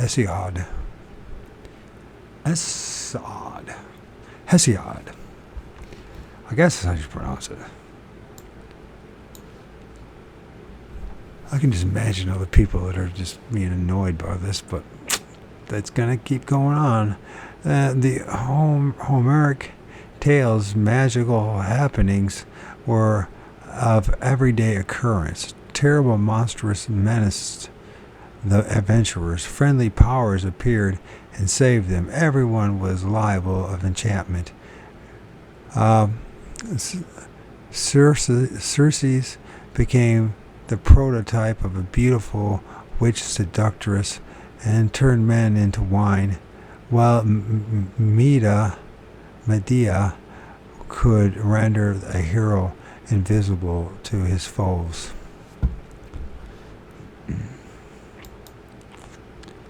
And then I guess this must be some of the ruins. Well, it's been thousands of years. Doesn't look like much now, but I think a lot of these high places were just that. They're all rocky like that. Probably were ruins. But who am I? Then we got this going on. Looks like some Greek stuff going on. A gambling match between Aphrodite and Pan, incised on a bronze mirror case. So that's what that's supposed to be. And then opposite is Poseidon, the god of the sea, which I filmed something that sure to hell looked like him. I think there's a lot of the things that look like him. I wonder sometimes if they filmed Poseidon, which is bizarre because I filmed it in a tree. But like I said, the trees have a key. They are a key to all this. Are a key to all this truth. And not just symbolically, but literally a key to all the truth. But what can you do? You tell people, and it's up to them to figure it out for themselves. There's no reason for you to believe me until you figure it out for yourself. The pantheon immortalized by these writers is one of the most vivid and lifelike ever created. Instead of half-animal gods, the ferocious brutes constantly demanding blood and smell of the kitchen, we have a family represented all of virtues and vices arising from human emotions. Zeus, king of the god of gods and men, is a typical headman of a tribe that has acquired some culture. At times he loses his temper and starts throwing thunderbolts, but he is no bully and has a strong sense of justice. he is sadly henpecked by Hera, his swervish queen, but he just cannot resist any chance that comes along to enjoy a tumble with a pretty girl. Can't pretty blame him. Aphrodite, the starry-eyed born of the foam, had no inhibitions. But what a horrid mother-in-law she proved when her son Eros brought home little Psyche. Aphrodite gave the poor girl all sorts of horrid chores to do, and as the palaces of Olympus would not have been more than pleasant bungalows, probably made her sleep under the kitchen sink. How like life, too, that this most beautiful of women should have had her husband, the ugly crippled Vulcan. Apollo, the great musician, could be cruel on occasions. Did he not flay the wretched Mars, yes, the tune from whose pipes had jarred his sensitive ears?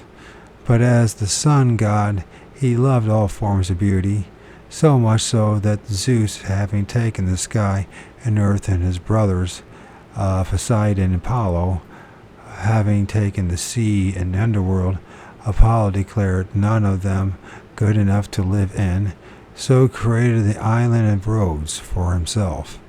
And those, there we get the Rhodes scholars from, okay, and those who have been there will have delighted in the islands of the butterflies and roses.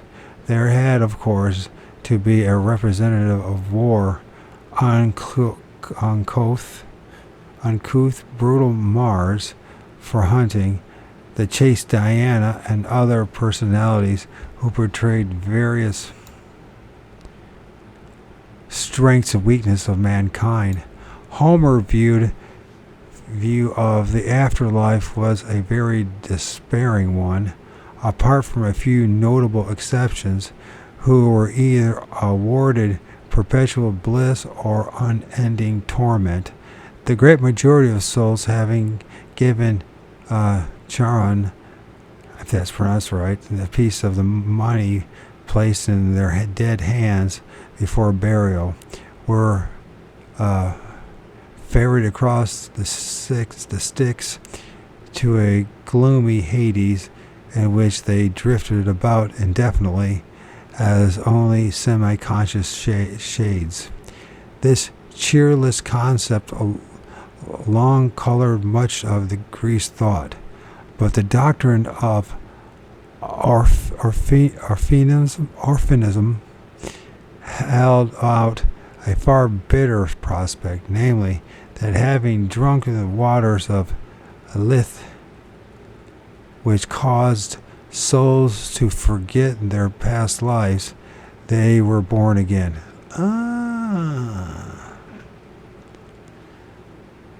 To drink the waters of this.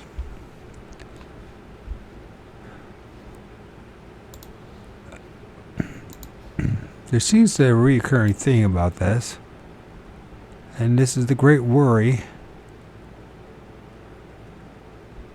that many cultures had in the past, this whole thing of being reincarnated back into this shit show. And I think they have, from my own life experience, I don't blame them. I'm not quite sure what any of this is about at this point. Suffering, pain, and trying to figure a way out of this place. That's about it. The beginnings of classical Greek took place in the 7th century BC, and in a remarkably short time, it blossomed into the greatest advance in knowledge and creation of beauty that the world has ever known. By the 6th century, Persia under Cambyses and Darius had become a great power, overrunning Babylonia, Palestine, and Egypt right down to Luxor. She then attempted to subdue the Greeks, but in 480 BC was defeated by them at Thermopylae, and an epic-making battle of Salamis, at which they destroyed Xerxes, is that how you pronounce his fleet? Thus putting an end to the Persian threat to Europe. And for that matter, I know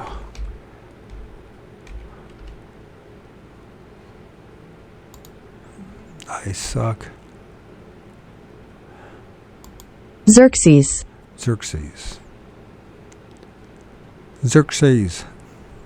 I was right, pretty close to it at least. From this period, we have the writings of two of the greatest Greek dramatist philosophers, Achilles and Sophocles. Oh, God, don't screw it up, man. You know how to pronounce it, but you can't say it. You can't do it because your mouth refused, your brain refused to work together. Come on. It's maddening. Sophocles. But I know that's not right. Sophocles. I don't know why I can't say it. Sophocles. Why should I be able to say that? And Ecclesias. And while we're at it, why don't we say Sophocles? To make sure you're even saying that word right. That name right. You say, do you reading this stuff? I read some of that stuff. But it's been so long, and I suck at everything now. Memory is just a disaster.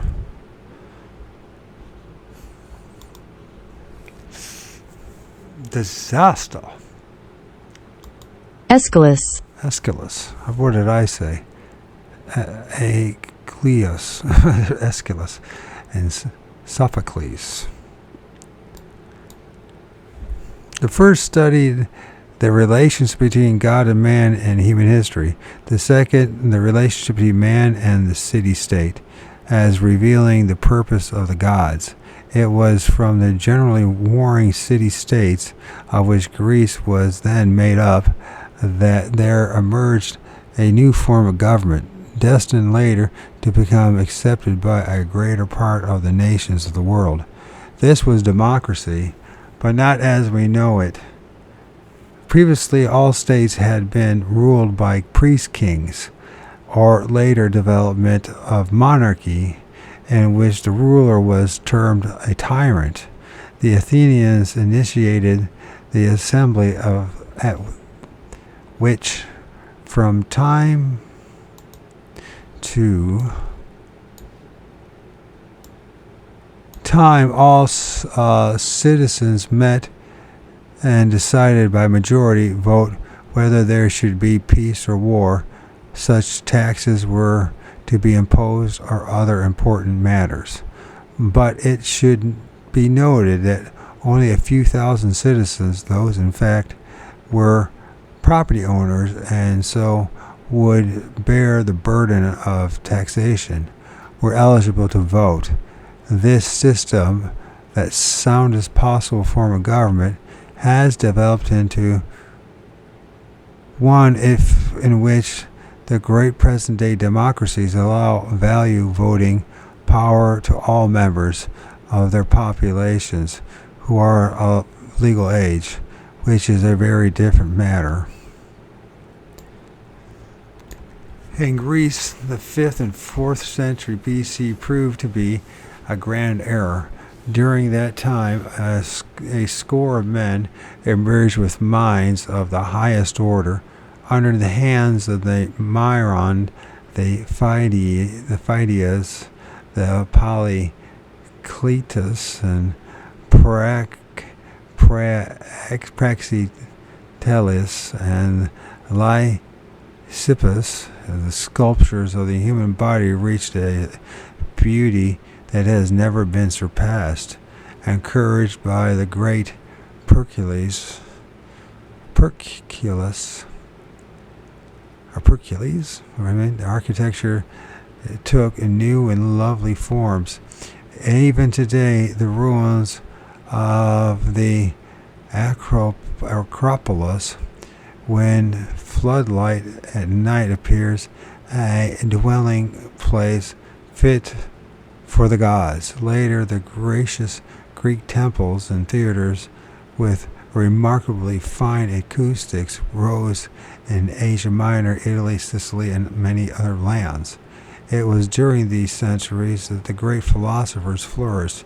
Socrates wrote nothing, but he fostered schools of debate on the same lines as Confucius had done in China, and Plato, who followed him, portrayed his age and speculated on undying prose of man's destiny. Undying prose of man's destiny. He was a convinced believer in reincarnation, and his doctrines lived long after him, being widely propounded by the Neoplatonists of the early Christian world. Pythagoras appears to have even accepted the Hindu belief that souls could be retarded and reincarnated into animals and insects. Plato's pupil, Aristotle, gave deep thought to esoteric doctrines, but like Socrates, seemed to have reached no definite conclusion. Later there came Euclid and Archimedes with their immense contribution to mathematics, and Strabo with his contribution to the geography of the ancient world. Poets and playwrights whose work has survived 2,000 years delighted the Greek people. The Meleager, Euripides, Theocritus, and Aristophanes. The comedies of the last are more closely and rapport with the modern mind of any restoration play. About the middle of the 4th century BC, Philip and Macedon emerged from the northern Greece and swiftly became masters of the whole peninsula. His son Alexander the Great made himself sovereign of the greatest empire in the world had ever known up to that date. In 334 BC, he conquered Asia Minor, and 332 Egypt, and 331 Babylon, and 330 Persia, and in 327 northwest India. In 323 he died at the age of 33. Where we got the age 33 for Jesus for, huh? He, at least one of the many heroes of the past with that age, huh? His vast realm was partitioned by his captains. Through Alexander's conquests, Greek philosophy, learning, and culture were carried to the ends of the then known world, or earth, So also was the Greek pantheon. But because the gods were later worshipped under many names and in distant countries, literate people could read translations of works embodying the Greeks' higher thought. It must not be supposed that the practice of magic had ceased. While Cephos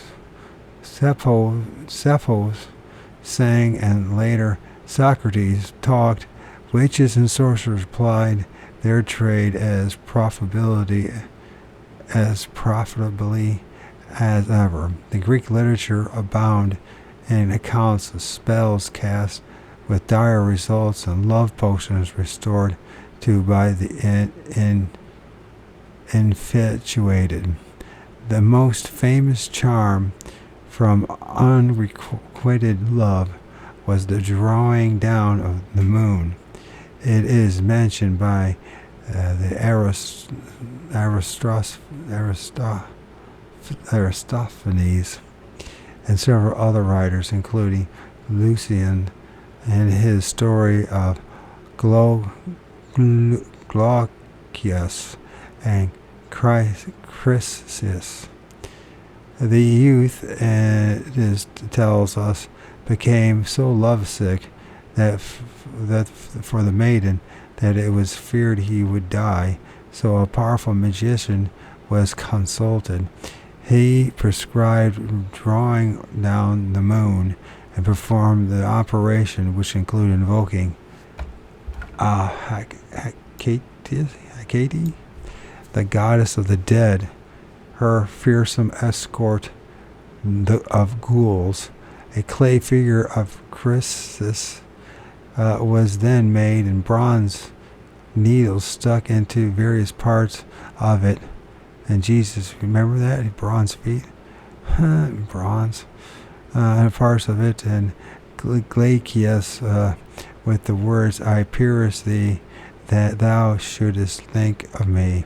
Soon afterwards, Chrysis came running to the house and threw her arms around the young man's neck. The innumerable stories of a similar nature suggest that dependence upon invisible influences was common with the bulk of the population.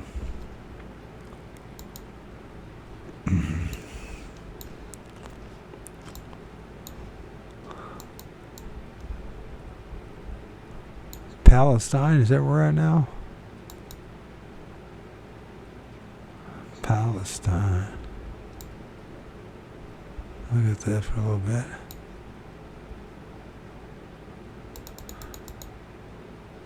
It's all black and white. Well, there's better images today on the internet, so.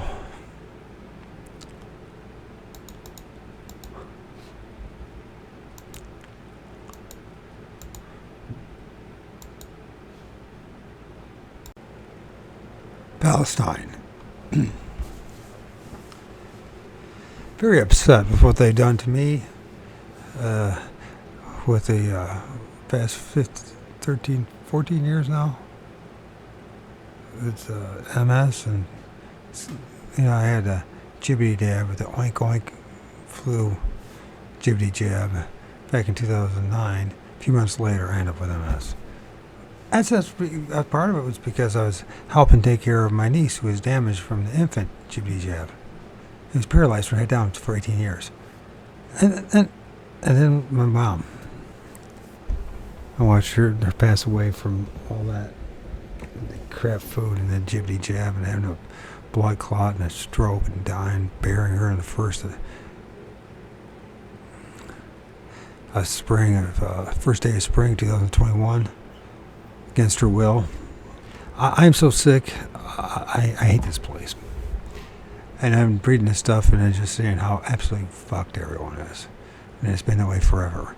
And part of the matrix is this thing called religion. So let's get back into this, how they use their black sorcery. Whether white or black, it seems to all end up the same thing. We get screwed. The average person just gets, one way or another, we're going to be sacrificed. This is a sick place. Why did we agree to come here? How did we get tricked to come here? Anyways, Palestine. Belgium has been termed the cockpit of Europe. Palestine is the cockpit of the Near East. Canaan, as it was called in the old days, was from the earliest times the land of the Semites. But there are many tribes never coalesced into a great nation. To the north, in the mountainous country eastern Asia Minor, lived a warlike Hittites. To the south lay the mighty kingdom of Egypt, and to the east, equally a mighty nation of Mesopotamia. When Palestine was not being invaded by one or another of these much stronger and more advanced people. The Semitic tribes are incredibly quarrelsome a lot. Were fighting among themselves for territory on which to graze and water their herds. The Old Testament tells us how the Hebrews were constantly at war with the Amalekites, the Jebusites, and the Philistines, and the Hivites, and the Perizzites, and the Amorites, and the Moabites. At times, the people of Israel and Judea were in opposite camps. Even in latter times, when these originally normal tribes had established themselves in considerable cities, they knew no peace. As the might of Egypt and Assyria waned, that of Persia rose, they knew no peace. As the might of Egypt and Assyria waned, I wrote that. Persian invasion was followed by that of Alexander with his Greeks. Finally, the Roman legions arrived, exacerbated by the revolts. They massacred a great part of the population, but at last restored order and imposed a Pax Romana. Of the Hittites, who must be included in this picture, we know little, although increasing evidence is now emerging that, by comparison with the normal tribes to the south, they were a civilized and powerful people. They had the usual pantheons, and all that the names of their gods differ from those of the gods in Sumer and Babylonia and Assyria. They were identical with they are identifiable with them. By far the most interesting people of the Palestinian land were the Canaanites. Later to become known as the Phoenicians. The birthplace of the great people was Lebanon.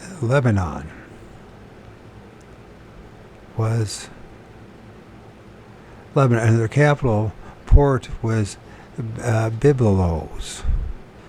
Byblos. Not very far north of Beirut. It was the trading center as early as 3000 BC, and its ancient stronghold is one of the most fascinating places that a traveler can visit. And the one great ruin can still be seen, the workmanship of Egypt, Babylonian, Greece, Roman, and Saracens, and the Crusaders. It was the famous cedars of Lebanon which first enabled the citizens of Byblos to prosper. For centuries after century, cargoes of precious wood were dispatched to both Egypt and Babylonia to be made into beams for the temples. They were blessed, too, in the lovely country that lies behind the city, for it is indeed a land of milk and honey, and a delight to motor through. In the earliest times, their gods were taken from Egypt. Their chief deities were Hathor, called by them the Lady of Byblos, and the sun god Ra, called by them Rutai. But later the evil gods of Babylon became paramount. The lady's place was taken by I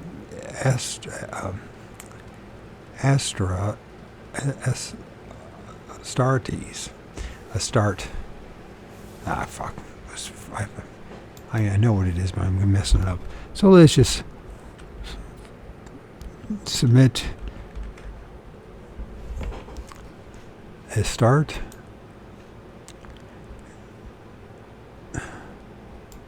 Astarte.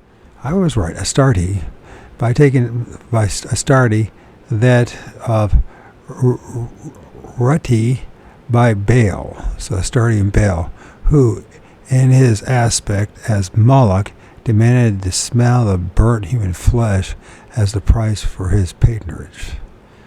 There was, of course, a swarm of other gods and goddesses, mostly of the equally cruel disposition. To give two examples, Baal had a daughter named Annette, and she quarreled with the harvest god Mot. This, it is recorded, is how she dealt with him. She seized Mot, the sun divine. With her sickle, she cleaves him. With her flails, she beats him. With fire, she grills him. With her mill, she grinds him. In the fields, she scatters him. The other concerns Attis, who was also known as Adonis or Tammuz. This handsome god was believed to die and be resurrected every year. Each year at the time of his death, priests and worshippers assembled in the sacred groves to attend his funeral. While the women wailed and beat their breasts, the men excited themselves in a frenzy. To bring the god back to life, much blood had to be spilled. So they ran amok, gashing themselves and others with knives. But as we know, in magical ceremonies, blood is not always quite enough. So many of the men actually cut off their own penises and testicles. In the course of time, the Phoenicians moved south, and the center of their activities became the great ports of Tyre and Sidon. With the disappearance of Cretan civilization, they inherited the seaboard traffic of the Mediterranean, and their upper class consisted of merchant princes. Their ships voyaged to Britain, probably much further, to Cornwall. They brought the precious purple dye, which they had discovered to be made from shellfish, and traded it for a cargo of tin. By the 9th century BC, they had established trading posts in Spain, the south of France, Italy, Sicily, and North Africa. The last two developed into thriving colonies, particularly in one in North America, which became the great city of Carthage. Exceeding its motherland in wealth and splendor, so powerful did she become that she challenged Rome for supremacy in the western Mediterranean. Carthaginian general Hannibal marched an army from Spain into northern Italy and performed an amazing feat of getting his war elephants over the Alps. But in the Third Punic War, the Roman general Scipio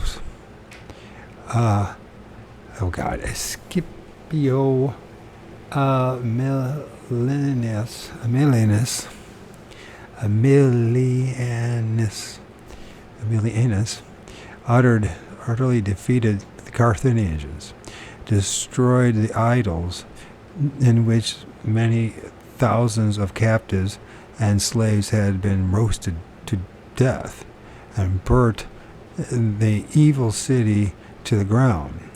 In due course, too, Roman legions triumphed in Palestine. So ended the Phoenician civilization. To mankind it brought one inestimable gift, the invention of the phonetic alphabet, but with signs of sounds replaced the infinitely more complicated hieroglyphics that had developed out of picture writing. Wherever the Phoenicians went, they took their terrible gods with them, and the priests performed their magic by spilling the blood and semen. Some years ago, when I was in Nice, a friend took me to see a Phoenician temple. It was deep underground. Its only entrance being a well-like cavity on a hilltop some miles outside the city. One shudders to think of the revolting rites that took place in those subterranean chambers. No shit. It was nice too that I witnessed an unusual cabaret turn at a nightclub. An emaciated white-haired old man recited some bawdy poem, then ended his turn by saying the Lord's Prayer backwards. Most of the audience took it, and no doubt as the feat of memory, but I felt certain that there was a covert invitation.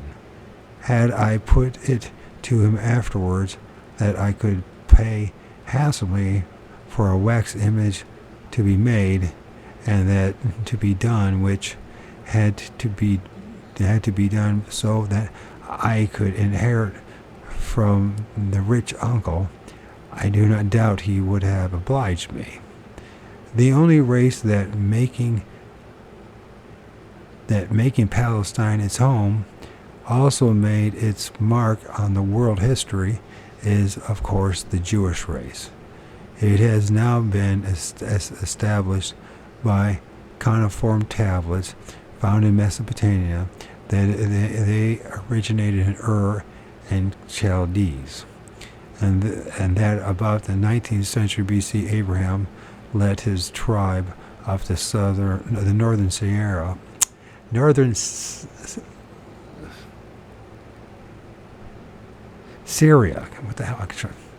where they settled for a time in the neighborhood of Haran. He then led them south through Canaan into Egypt, their part of which the Bible calls the land of Goshen. Their arrival there is depicted on a mural at Beni Hassan. It's more than probable that they were the Hyksos, or shepherd kings, who formed the 15th and 16th dynasty. They are said to have been foreign barbarians who came from Phoenicia and Egypt, at that date having fallen into a state of decadency, conquered the country with little opposition. They destroyed many of the temples, murdered the priests, and between 1720 and 1507 BC, under a succession of 6 kings, temporarily smothered Egyptian civilization. But it seems that the Egyptians then recovered, and after a time of strife, enslaved the Jews until in the reign of the Pharaoh Moses I. Moses led them to freedom. After wandering for, according to the Bible, 40 years, they settled in the land of Canaan. From that time onward, the history of the Jews is one long tale of wars. For a good part of the time, as vessels of Egypt, they were fighting the Assyrians. At other times, they were engaged in local conflicts with various Semitic people, some to themselves. Of the 10 of the 12 tribes, history tells us little, except that we know that the Levites became the priestly caste, while Israel and Judah became separate nations. The former established a capital at Samaria, and the latter a little further south at Jerusalem. In 745 BC, the Assyrians, under King Tiglath-Pileser III, launched a determined invasion of Palestine. After a long war, in 721, one of his successors, Sargon II captured Samaria. He carried off 20,000 captives, and in 715, many thousands more from among the desert Israelites. This put an end to the kingdom of Israel, and his people were turned loose in a place known as the land of Beth Omri. Although they were the original chosen of the Lord, the scribes to whom we owe the Old Testament take no further interest in them and smoothly transfer patronage of Jehovah to the people of Judah. Then it's got this going on. That looks familiar. What is that? That's the rock of Masada, on which the Jews made their last stand against the Romans. And then it says here, I guess we read into that. How little the patronage was worth soon became evident. Assyria's effort had cost her so dear that she rapidly went into decline. A new line of kings founded by the Chaldean Nabopolassar arose in Babylon. The Assyrians were overthrown, and Nivea fell to the Chaldeans and Medes in 612 BC. Nabopolassar's son, who became Nebuchadnezzar II, the Nebuchadnezzar of the Bible, defeated the Egyptians at Carchemish in northern Syria in 605. The battle was the turning point of the age. Jerusalem was besieged and captured, and the royal family were made prisoners. A few years later, relying on Egyptian help, Jerusalem rebelled. It was besieged again. Help never came, and the city was stormed and sacked. Where was God and all that, huh? So there's Midian, Edom,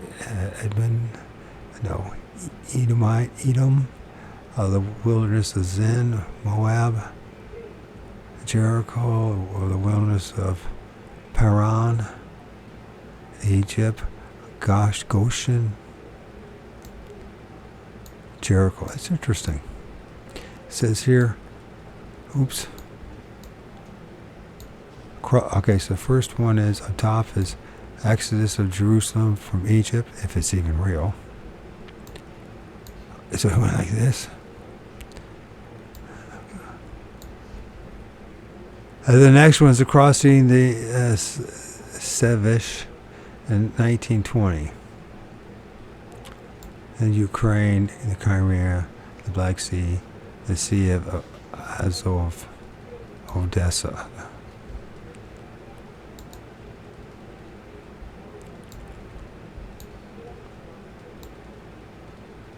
And then it says here, opposite is the Etruscan cremation urn. Etruscan? And that looks like something.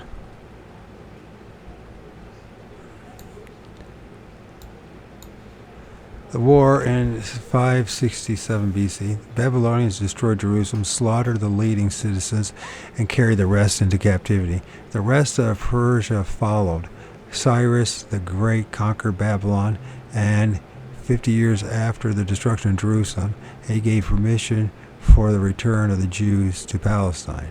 It is said that in 560 BC, under Darius I, the temple was rebuilt, but this appears doubtful.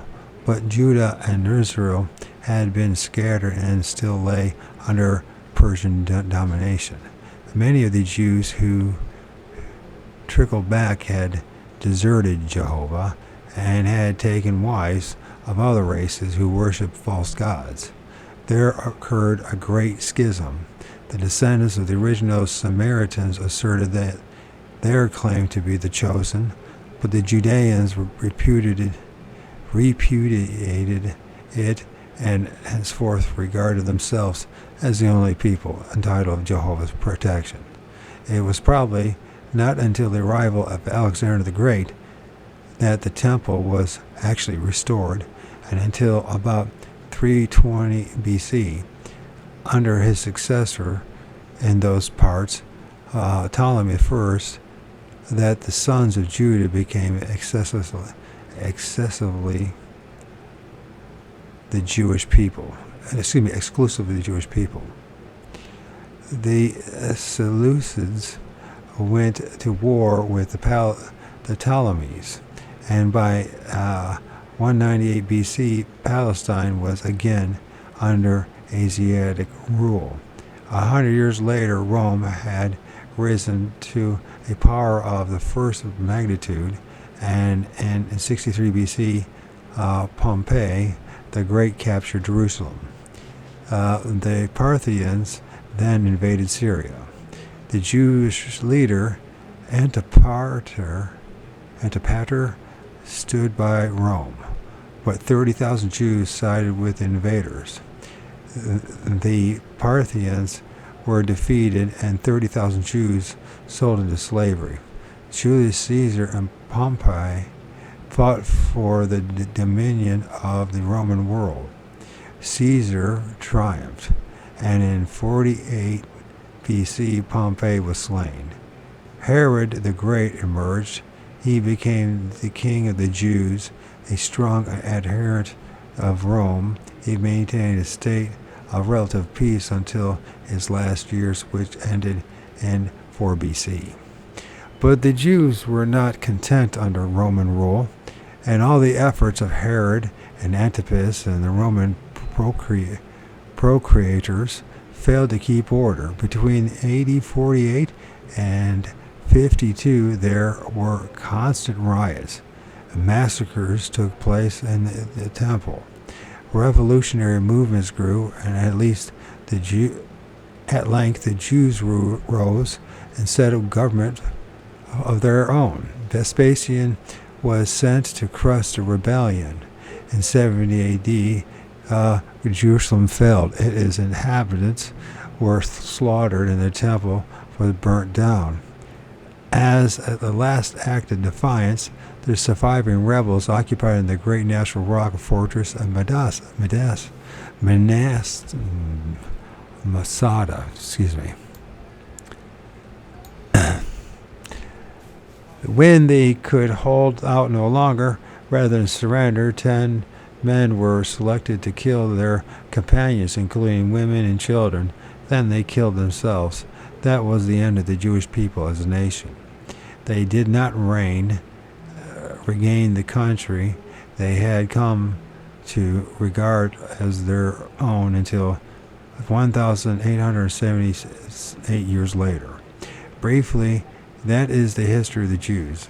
They show tremendous tenacity and courage and an independent spirit which must fill us with admiration, since their dispersal by their patronage of arts in many other ways, the best among them have probably made a greater contribution to culture than any other race.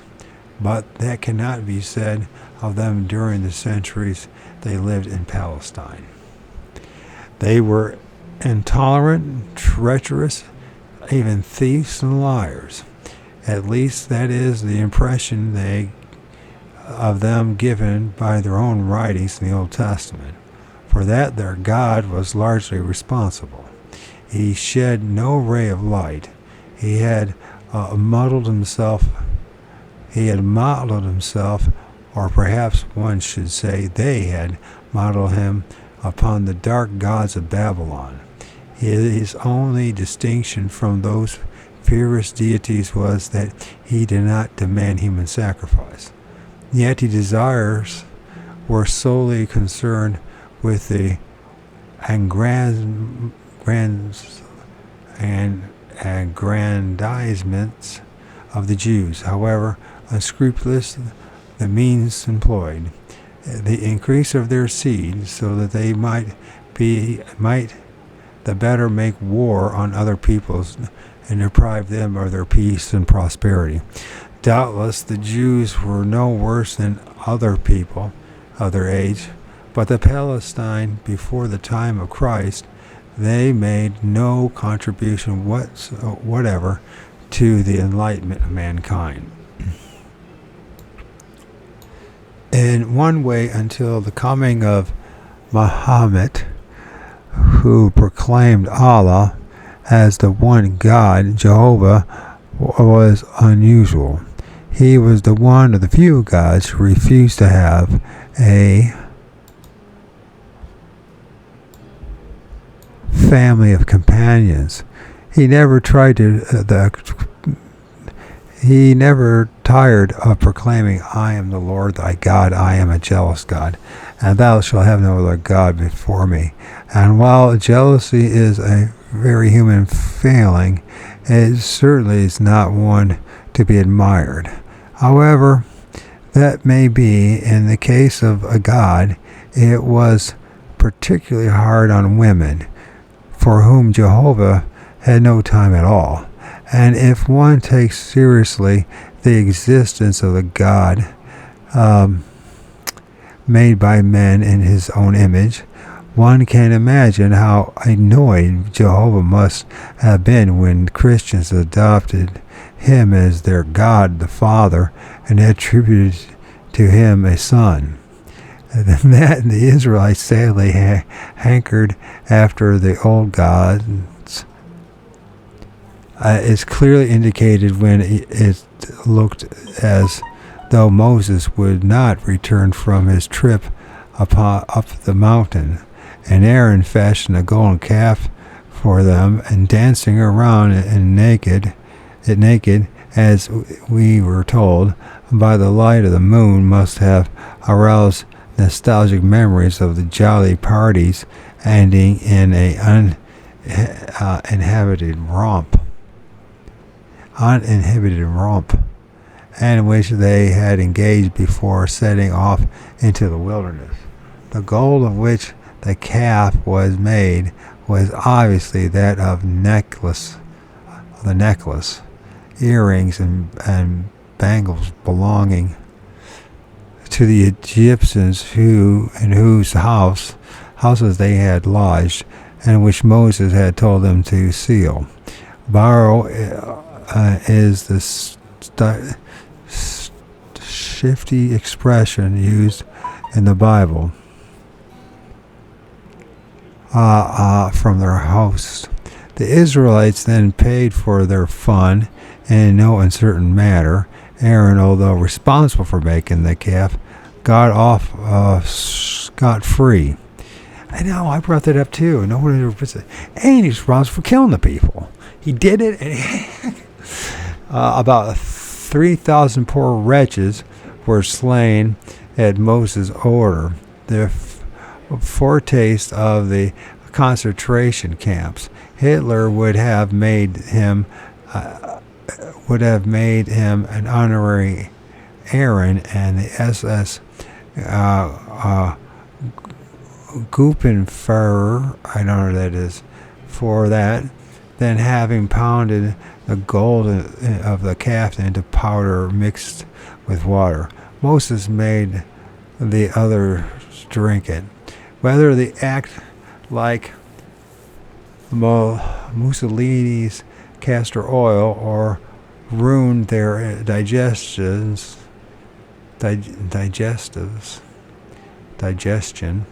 we are not informed. Of magic practices by the Jews in the Old Testament gives us ample evidence from the book of Tobit. We learn how the angel Raphael used or sought by means of fumigation, I guess, to counteract the work of the demon Asmodeus, who had fallen in love with Sarah. Therein there is Balaam's ass and the outstanding example.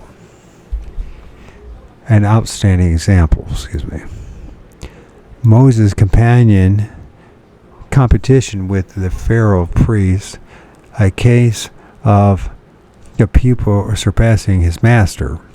There is also a matter of his having led the Israelites dry shod across the floor of the Red Sea. For he is having performed this feat, there it is possible down-to-earth explanation. Is there a possible down-to-earth explanation? For having performed this feat, there is a possible down-to-earth explanation. In the final phase of the Russian Revolutionary War, the whites under Baron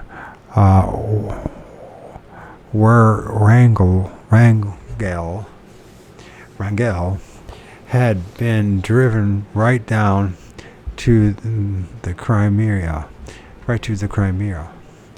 and were encamped on Isthmus Perkop. So the Isthmus of Perkop. The Bolshevik army under General B.K.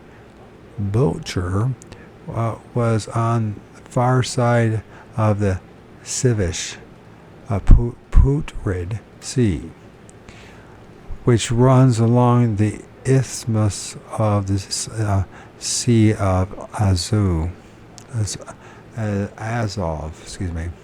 Having no boats or pontoons, it was unable to attack the whites. The Sivish is shallow, and on very rare occasions, a wind coming from the west blows with such tremendous force that it piles up the water, leaving a bed of the river at its mouth almost dry. This phenomenon occurs on the night of November 8th, 1920, and the Bolshevik general took advantage of it. Although his men had waded chest deep, he got his army across before dawn. Took by surprise the whites, who had supposed themselves completely safe from attack, and defeated them. As the narrow upper end of the Red Sea is very shallow, then is the possibility that a similar phenomenon had occurred there on the night of the Exodus.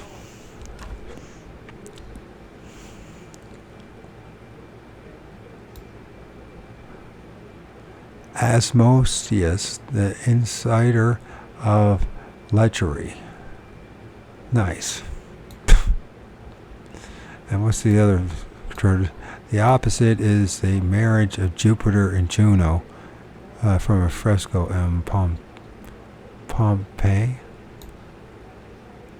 They look ghostly. They look like ghosts.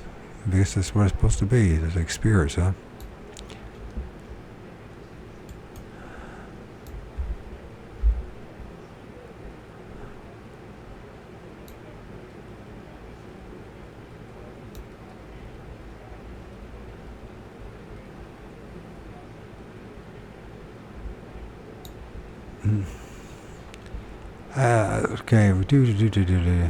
As the narrow upper end of the Red Sea is very shallow, there is a possibility that a similar phenomenon may have occurred there on the night of the Exodus. Even if there were the case, given the belief in the power of an initiate to call invisible forces to his aid, magic is not necessarily ruled out. Moses could have raised a whirlwind and so caused the waters to pile up. We must now pass on to other matters, soberly aware that the Palestine we received two legacies. Soberly we are aware that from Palestine received two legacies: our alphabet from the Phoenicians, and Jehovah our God the Father. And I'm sure he's just laughing his ass off about that. Okay, then I am with you too.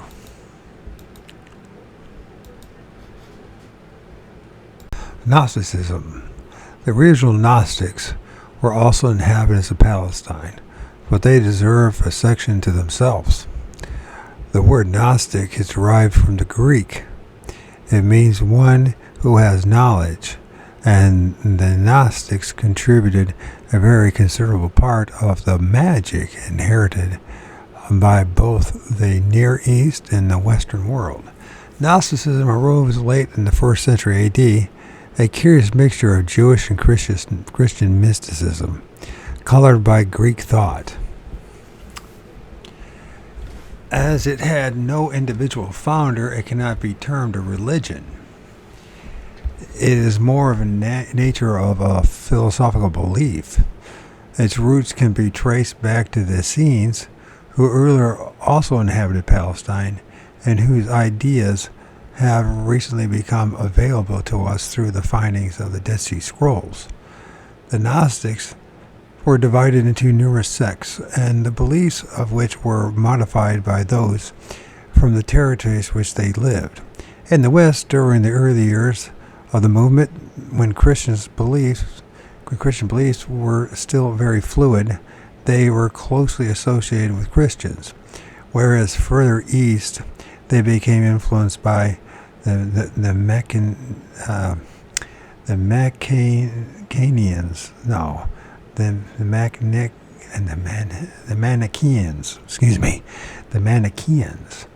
and there is a sect of them called the Mandaeans, still existing in Iraq.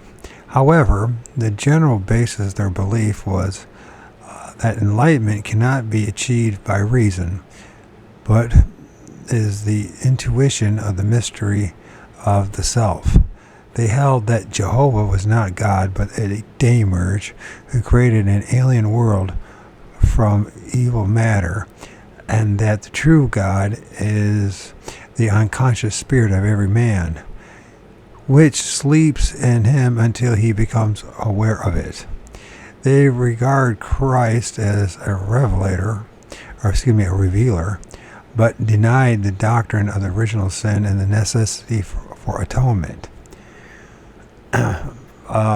Magician Simon Magus, a Jewish heretic,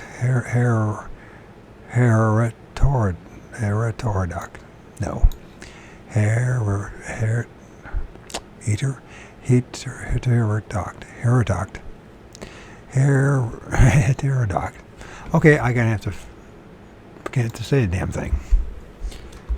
Oh, I don't bother you see. My mouth. It will not move properly. Maybe you suffer from what I suffer too. I have no idea. But it sucks if you do. It makes you look a lot more stupid than you actually are. Heterodox. Heterodox. Thank God I got it on my computer. The Jewish heterodox teacher from Samaria was the first person to become prominent in the movement. He believed that he had accomplished what later became known as the alchemist, as the great work, namely achieving oneness with God. Another much later Gnostic of importance was the Roman Valentinus, but by his time the Christians had coalesced into a more powerful unity and had come to regard Gnosticism as the Gnostic heresy. And so about AD 160, Valentinus was excommunicated from the Christian church. By the 4th century, persecution by the Christians had practically destroyed Gnosticism in the West, but his doctrines were passed down in secret by the Illuminati of the Near East, and in the 16th century came to Western Europe in Latin translations of the Arabian philosophers. As at the time anyone suspected of heresy was liable to being burnt at the stake by the Inquisition, the owners of such manuscripts naturally never acknowledged their interest in Gnosticism and spoke of it only to their closest associates. But it undoubtedly had a very considerable influence on the formation of the beliefs of the alchemist and continues to have a place in more enlightened spiritual thinking. The Druids. While the Scandinavia of the Norsemen continued to drink mead out of the skulls of their enemies and expected, if they died in battle, to be welcomed by Valhalla, by Odin or Woden, Thor and Frey, and the barbarians in the German lands continued to worship similar primitive concepts of the gods. Several centuries of seaborne contact with the Mediterranean had brought to southern Britain and western coast of France more exotic cults. The foremost of these was the Druids. Julius Caesar mentioned them in his account of the conquest of Gaul as the priesthood of the Celts of Brittany. In southern England. He states that they wielded great influence and accompanied their warriors to battle as doctors to secure the wounded, and were powerful magicians and divined by means of human sacrifice. For the last reason, the Emperor Claudius decreed that they should be disbanded. But if folklore can, in this instance, be relied upon, they were still in existence at a much later date. For we are led to believe that King Arthur's grand wizard Merlin was a Druid. For over 1,000 years it was believed that the legends of King Arthur and his knights of the Round Table were romantic myths, but that is not so today. Excavations in Glastonbury and other sites in Somerset have convinced archaeologists that they have found Camelot, where Arthur had his court in the Isles of Avalon, now a high-ridged mound, but once probably surrounded by marshes. In AD 407, the Roman legions left Britain. After 4 centuries of Roman protection, and never having been trained in the use of arms, the natives proved hopelessly incapable of defending themselves from invasions from the Saxons.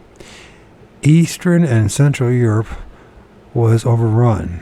The native chiefs and their surviving henchmen took refuge with Ambrosius, a young noble of Rome descent who ruled over a large area of the West, and there continued their resistance.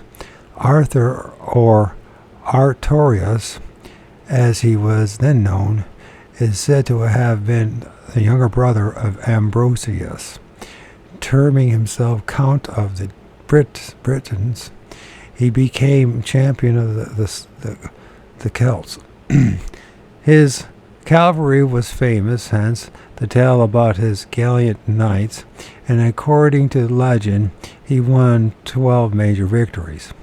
And it was Glastonbury that Joseph of Aramitha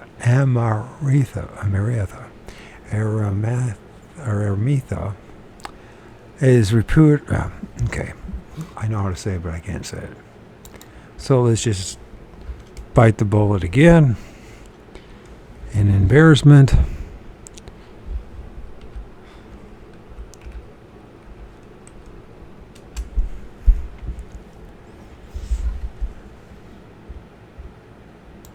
Aromatia. Aromatia. Did I spell that right? Aromatia. Oh, they want to call it Aromatia. Okay. Joseph of Arimathea is reputed to have brought the Holy Grail, the bowl that Christ had used at the Last Supper. It was this which inspired the knights with visions and mystical ecstasy. And it was at Glastonbury that Arthur was buried in secrecy, so that knowledge of his death should not take the heart out of this people. That in those days his chief priest, for that was obviously Merlin's position, should also be a magician is not the least surprising, as we shall see several of the popes do not appear to have considered that there was anything reprehensible about combining the practice of sorcery with the office of God's vicar on earth. Their knowledge of magic had been handed down through many centuries, but that cannot have been so with the beliefs of the Druids. They made us the pinnacles, and their magic was far beyond the primitive magic they would have inherited from the ancient Britons. For that reason, they are of particular interest. The word Druid is found in Old Irish. Its first syllable can be translated as oak, and the second as he who knows. The Druids performed their rituals under oak trees, and the mistletoe that grew on the trees was sacred to them. That knowing can be taken as something more than a mere casting of spells is implied in the writings of Poseidonius, who described the Druids as representatives of the Logos, the higher power of the soul that holds the instincts in check. Moreover, he learned among their main tenets was the belief that the universe is indestructible and that the soul of man is immortal. In due course, the Anglo-Saxon royal family was converted to Christianity. Its priests were successful in securing the highest religious offices, and regarding the Druids as heretics, suppressed their cult as it to be expected. Later accounts stigmatized them as malignant magicians, just as still later writings by the monks portray all followers of the old faith as worshippers of the devil. The probability seems to be that their use of human sacrifice as a means of divination continued as a hangover from the worship of the barbarous gods by their ancestors, but that they had acquired some degree of enlightenment from possibly Gnosis or Gnostics arriving from Palestine in the ships of the Phoenicians and the Romans, and that they practiced white magic as well as black magic.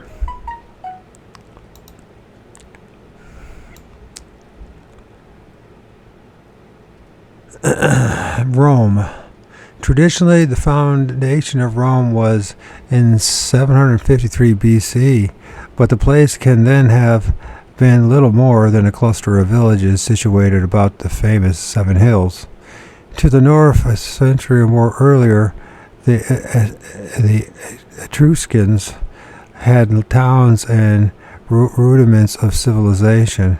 Comparatively little is known about them, but the remains they have left are interesting and quite distinct from those of any other Mediterranean people. Rich jewels were found in their tombs, and the comfortably lounging figures of the tombs are grotesquely fascinating. Early in their development, the Etruscans came under the influence of the Greek colony from Syracuse in Sicily, and using the name of Tinia, Uni, and Minerva, adopted three members of the Greek pantheon as their family of divinity. It was no doubt also from the Greeks that they learnt advanced magic. They specialized in divining by the flight of birds and examining the entrails of birds and mammals, and their diviners were called augurs. Hence our word augury. Cicero tells us that in the early days of the Republic, it was the practice to send 6 youths from the most noble families to Etruria to be educated as augurs, and the Roman College of Augurs constituted of 4 practitioners. The number was later increased to 9. Augurs were appointed for life. Their office was one of great power and dignity. Their chief, the Magister Collegi,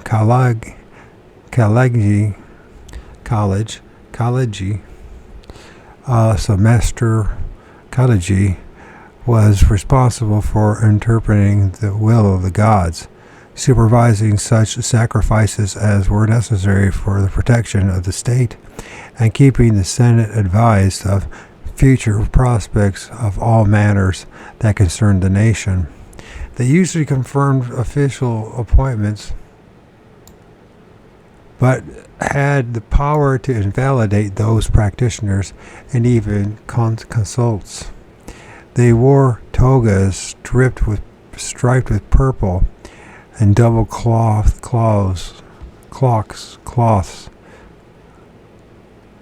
and double cloaks and conical hats. There seems to see a lot of those things when I film it in the trees.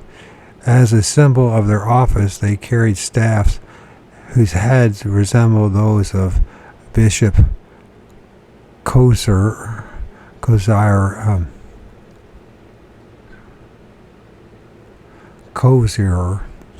Bishop Croziers. What is a crozier? Let's find out what a crozier is. I shouldn't just assume I know what I'm reading.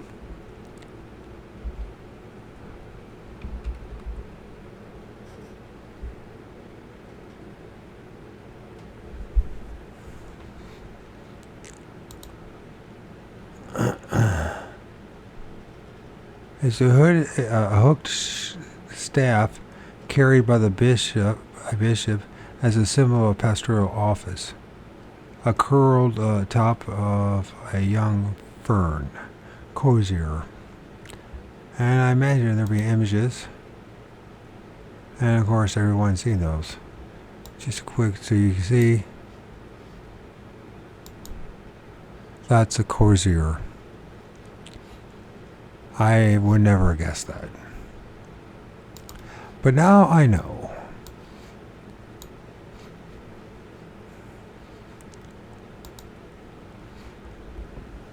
Croziers, where are you?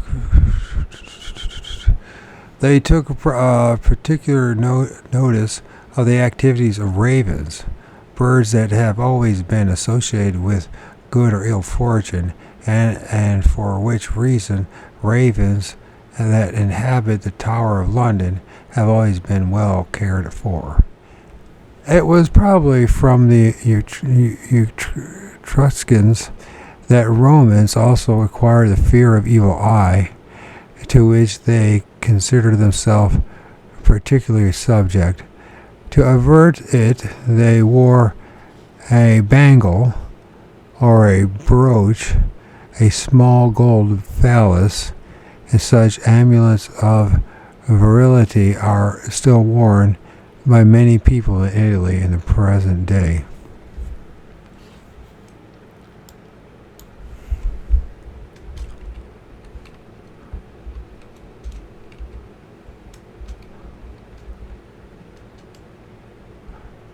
Let's find out what a bangle is. Instead of thinking we know, at least thinking I know, since I don't. Bangle. Of course, it's the Bengal tiger. A rigid bracelets or anklet.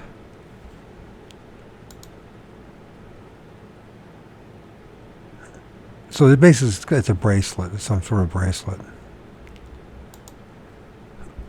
Never heard of that before. Of course, the brooch should have been a giveaway. A golden phallus. a golden penis, and an amulet of fertility. Okay. As the Romans expanded southward, their interest came into conflict with those of older, more powerful state of Carthage in Africa. They followed between 264 to 146 BC.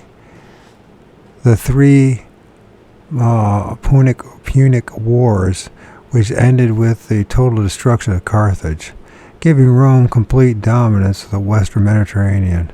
Meanwhile, in the east, between 214 and 194 BC, Rome had freed Greece from occupation by Philip V of Macedonia and became the protector of the Greek states. From 150 BC onwards, Rome's legions marched from victory to victory until under the Emperor Marcus Aurelius in 325 years later.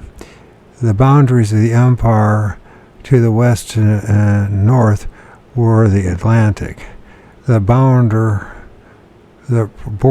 of Scotland, the Rhine, and the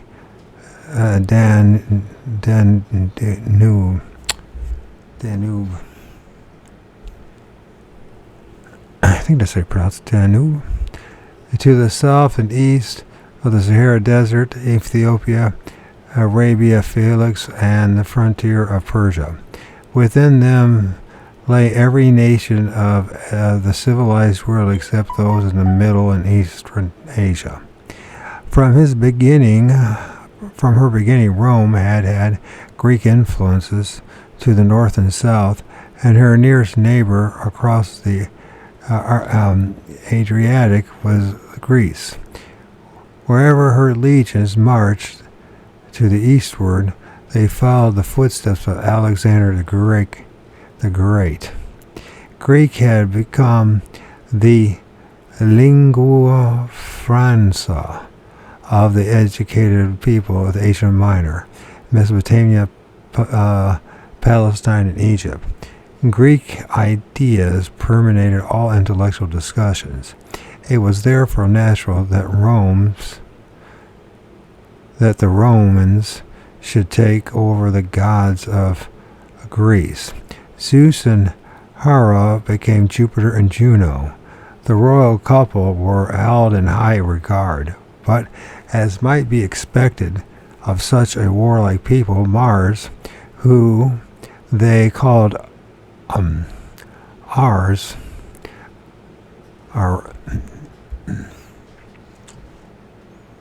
I think that's how you call it. I would call it Ars instead of Mars. Ars took first place among the gods, and they chose to regard him as the father of twins, Romulus and Remus, the mythological founder of Rome, who had been suckled by the she-calf Athene.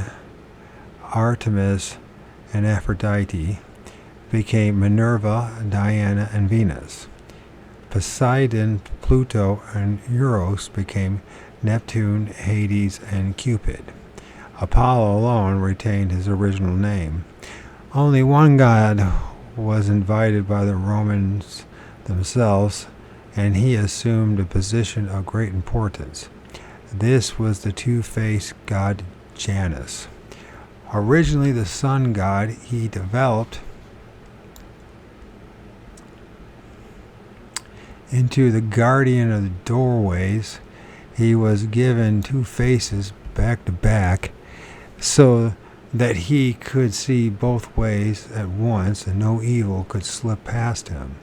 He was also the god of beginnings, the promoter of all initiative and every enterprise.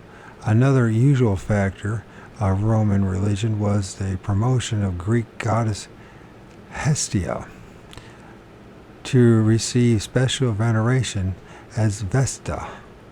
She was the most beautiful of the divinities and most loved, and she was the goddess of the hearth and presided over cooking of all meals. Her circular temple is still to be seen in the Forum, and in it lived the Vestal Virgins. They were chosen by lot from among the children of the noblest families and were dedicated to the goddess before they reached puberty. For 10 years they received instruction. For 10 years they performed the rites, and for 10 years gave instructions.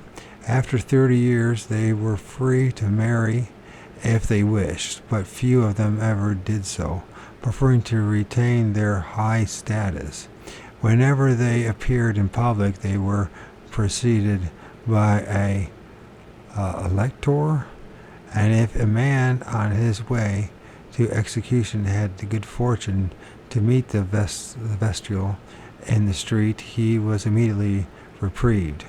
They were sworn to absolute chastity, and if they were found to have broken their vows, they were unmercifully whipped and then walled up alive. Wow. But in 1100 years, the only 20 Vestals disgraced their office. Religious ceremonies of great importance were presided over by the Pontifex Maximus, a position always held by the emperor. In addition to public worship of the great gods, every Roman family had its private gods in its own home. From birth, each person had his or her genius. This was a spirit who performed the functions of a guardian angel. There were also the lar of two of the penates of two of the penates. I don't know if I'm saying any of that right, but it looks like there's an augur carrying his curved staff among the Etruscans. And we can see all this with the Pontifex Maximus today, the Pope of the Roman Catholic Church. A position always held by the emperor. In addition to public worship of the great gods, every Roman family had its private gods of its own. From birth, each person had his or her genius. This was a spirit who performed the functions of a guardian angel. There were also the lar and the two penitents. They were protector spirits who guarded the house and prevented the food and the larder from going bad. The father of the family acted as its priest on special occasions. You see where it's Roman. Okay, that's where we get it all.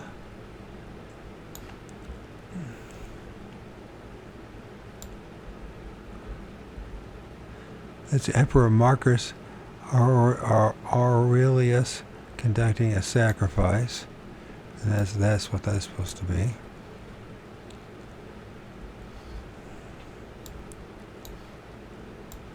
And then we got Janus, the only god invented by the Romans. Did I say invited earlier? I meant to say invented. So that's what I wanted. So the only god that the Romans ever invented was Janus, the Roman emperor under Julius Caesar.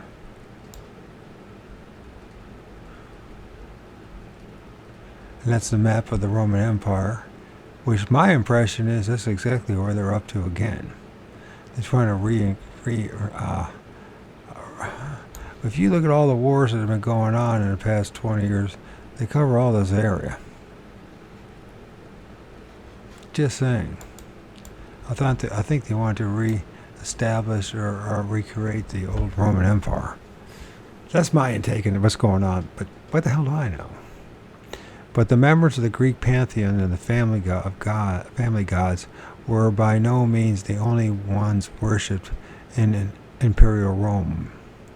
Cybele, the great goddess of Phrygia, was very popular. So too were Isis and the god Serapis from an Egypt that had become decadent. Many others were brought from Syria, North Africa, and Mesopotamia, including Baal, but he had to make do on the burnt flesh of animals, as the Romans forbade human sacrifice. There were also Christian and Mithriatic chapels, provided all a religion did not menace the peace and security of the state. Everyone was free to worship as he wished. The persecution of the Christians began only when the authorities realized that their doctrine incited slaves to believe that they were equals with their masters. So was a form of communism calculated to undermine the social order and not to be tolerated. It cannot be contested that the intolerance of all other faiths displayed by the early Christians and their fanatical urge to destroy the capitalist system were the product of the same type of mentality that animated the followers of Marx and Lenin. People who denounced the iniquities of the Romans often referred to the inhumanity of the slave system, but there is another side of the picture. It is true that the state slaves, particularly those who served in the galleys, were treated with great harshness, but a high percentage of them were condemned criminals and press-ganged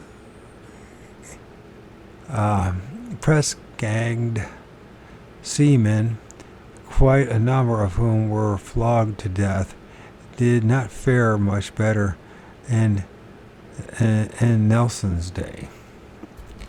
I don't know who Nelson is. Nelson. I'm not sure what he meant by that. Much too has been made of the orgies of Tiberius,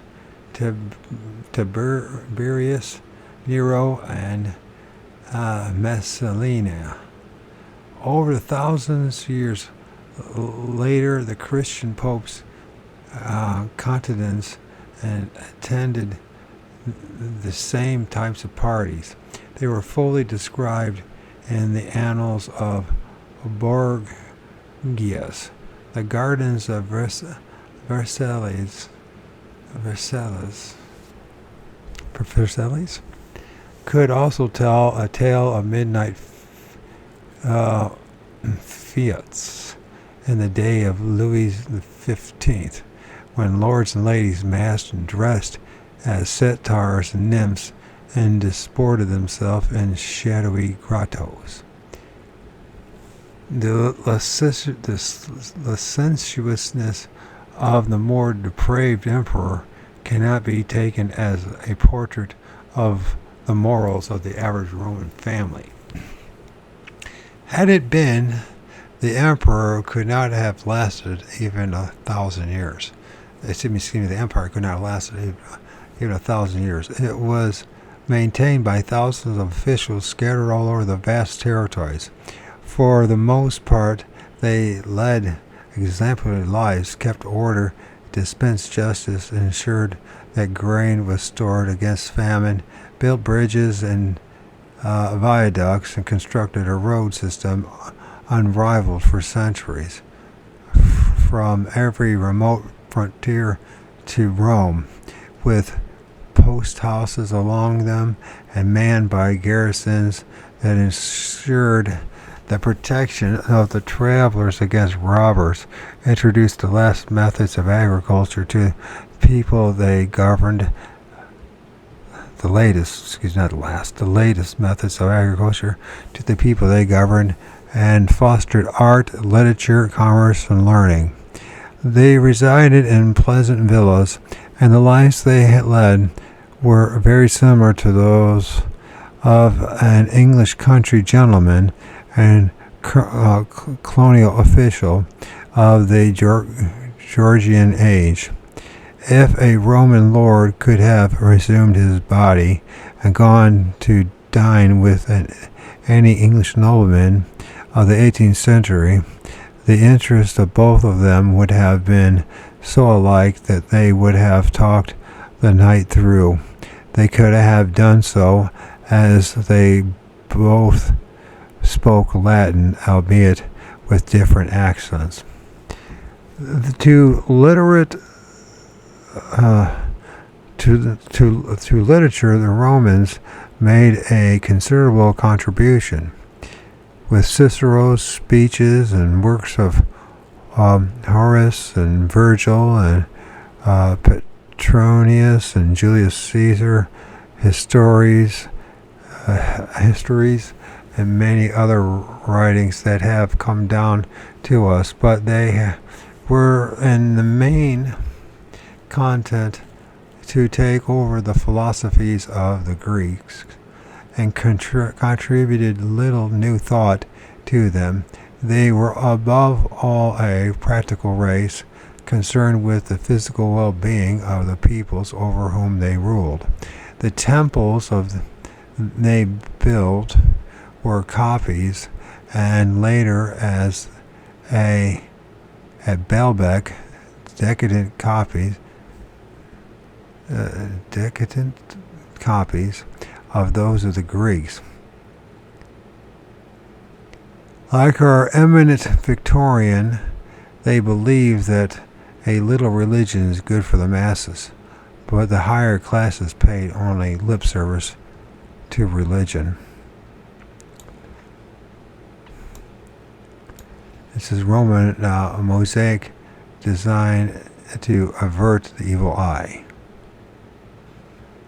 And then opposite is the goddess Vestas.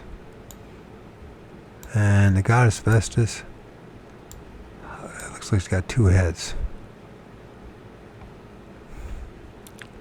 It reminds me an awful lot like who? Mary. Because that's probably where they came from. I don't know, but Jupiter, the greatest of the Roman gods.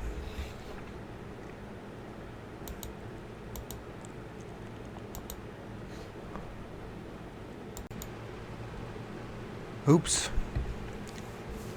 The coming to Christ.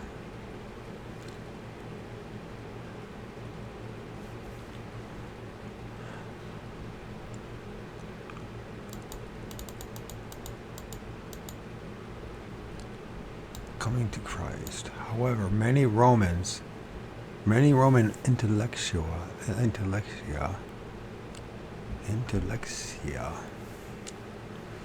showed a profound interest in the possible conditions of an afterlife. Among them Virgil, who is the most interesting, and his Aeneid. He gives a vivid description of the underworld. In the main, he follows the traditions of the Greeks, that Hades is a gloomy realm, but he clearly states his belief that the dead who have not perfected their spirit are reborn again and again until each soul is cleansed of all the material desire, after which it attains eternal bliss. It is said that the initiation into Greek mysteries, into the Greek mysteries was actually the disclosure by the high priest that the gods did not exist, that a man's destiny lays in his own hands, that nothing was known about the hereafter. This admission was made only to young men of the ruling class, and there is some reason to believe that Romans of noble birth were and attaining manhood similar and informed of the truth. It's very interesting.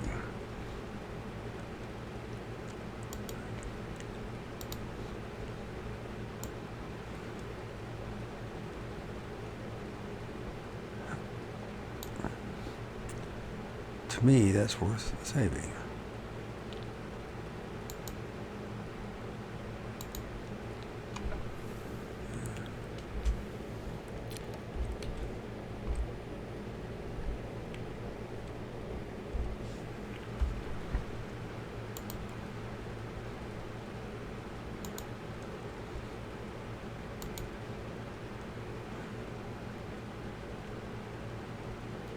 Yet, whether they believed in the gods or not, they certainly believed in occult influence.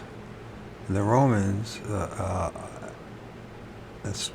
Egyptian astrologers, did a roaring trade, and love pilferings could be bought from scores of witches. And Roman literature abounds in accounts of spells that were cast. An excellent and amusing example is the golden ass of Lucius Apollusius, the tale of a witch who turned a young man into a donkey. Such was the enormously active Roman world. It took from the east and gave to the west. Its civilizing influence was incalculable.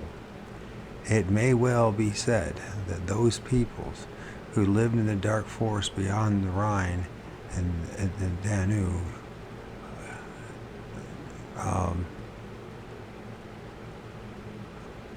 did I say that?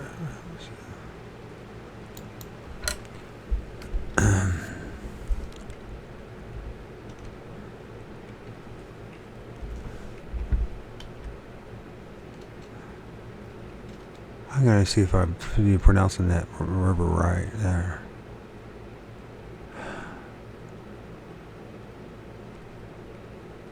Sorry about all this. It's part of my educational process. It is a river.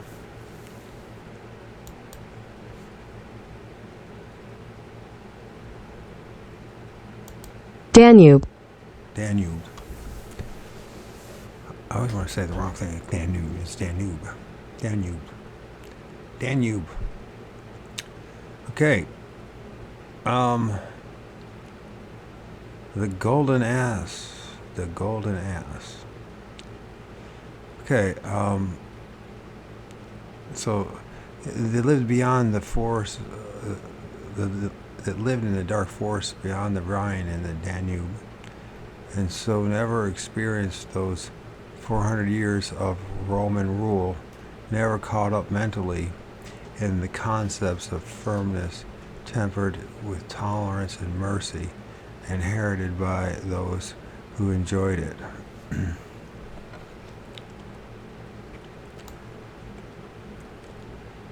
As with other empires, there was only fighting on the frontiers, but within the vast domains ruled from the city of the Seven Hills, the Pax Roma gave generation after generation the opportunity to better its way of life and security. With the fall of Rome in AD 410, the light of Europe went out and powers of darkness ruled supreme for close to 1,000 years. Guess who was in charge then? Christianity. The coming of Christ. I approached this section with some defendants,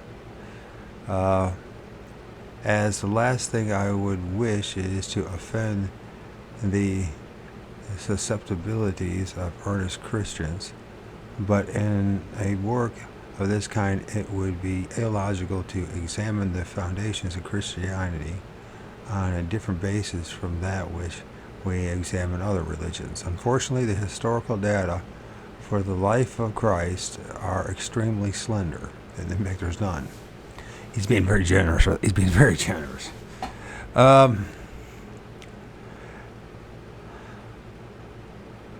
They are based almost entirely on the four Gospels, which scholars tell us were not written in his lifetime, but mainly compiled from oral tradition many years after his death.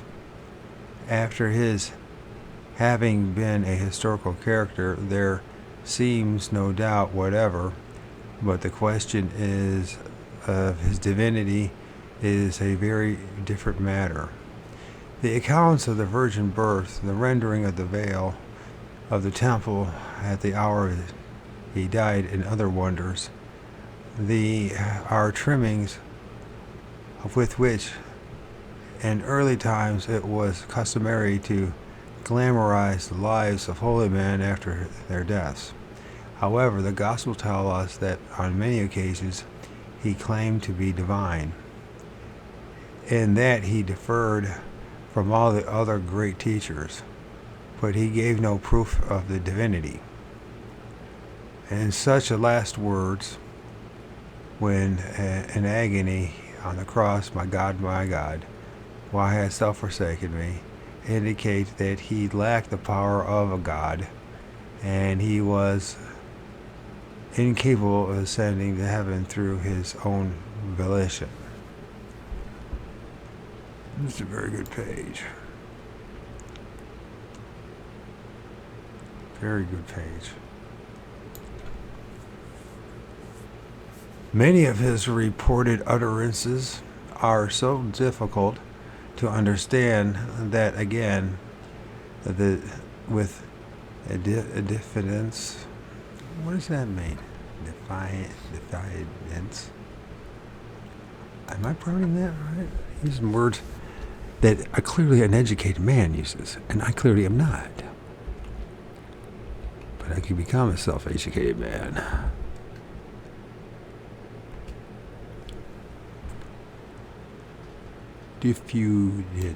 Diffidence. Diffidence. And the meaning of diffidence is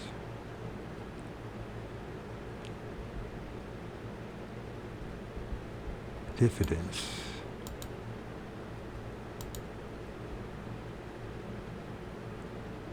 Modesty or shyness result from a lack of self-confidence. Diffidence.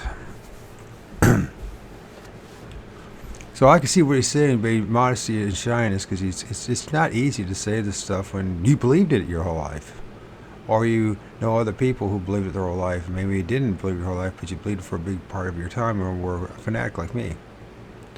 And to say diffidence, and to say that it takes courage to say, you know what, I've screwed up. Anyways, many of his reported utterances are so difficult to understand that, again, with diffidence, I put forward the suggestion that he was frequently referring to the spark of divine spirit which he had, and all of us have in us. We know that he was baptized by John the Baptist, and many years of his life are unaccounted for. So, it is possible that he spent a considerable time in John's company. If so, he would have learnt from his doctrine of the Essenes. He learned from him the doctrine of the Essenes. He taught belief in the divine spark. There's another possibility. If he was indeed a human being, like others, he could have suffered from delusions and honestly believed that he was divine. His describing himself as the Son of Man was one of the things about which the Pharisees took such umbrage, because in the sense he used it, their inference was that there were two gods, and this was anathema to their monotheistic creed, given them by the jealous Jehovah. Their other quarrel with him was that, like all reformers, he condemned the importance attached to the ceremonies. Yet that he came to the Jews as the chosen people, there can be no doubt. In Matthew 10:5-6, when sending forth his disciples, he said, "Go not into the ways of the Gentiles, and into the city of the Samaritans enter ye not, but go rather into the lost sheep of the house of Israel." Apart from his journey into Egypt as a child, we have no evidence that he traveled beyond a small area in the neighborhood of Jerusalem and Galilee. When he took Peter, James, and his brother John up a mountain, it was with Moses and Elias that he talked. It is too abundantly clear that he regarded the wrath and tolerant Jehovah as his Father in heaven and fully accepted the ordinances handed down from Moses. When the Roman centurion appealed to him to heal his servant, he appeared surprised that a man of an alien people should ask his help. Like the Jewish prophets before him, it was to the people of Israel alone that he had come to make his revelations. It was only late in his ministry that he seemed to have realized that other people were also worthy of salvation. With regard to his many miracles, similar ones have been performed by other men possessing great magical powers. Many of them were rendered possible by the faith shown by the afflicted. We have seen, too, how Professor Charcot in Paris and Old Black Maria, witch doctor in South Africa, both dispersed a cancer in the breast. Hypnotism in recent times has caused subjects to believe that they were drinking wine when it was actually water, and no doubt happened at the marriage of Canaan.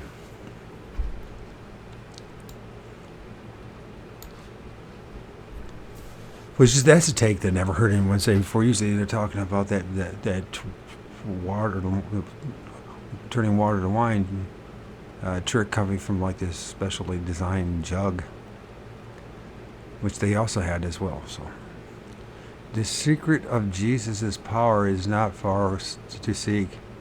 He led a blameless life, had a complete confidence in himself, and spent a very great deal of his time communing with God. The fact that his God was a patron of a primitive tribe of Bedouins is immaterial. He was in fact communing with the power of light and drawing it down into himself. A very interesting passage in the Gospels is that regarding the temptation. Every religion has its evil gods and demons, but this appears to be the first reference to the devil as a person.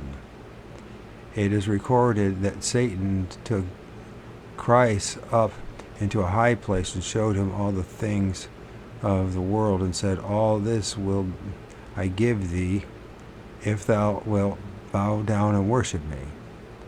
And it was made plain that it was Satan's to give.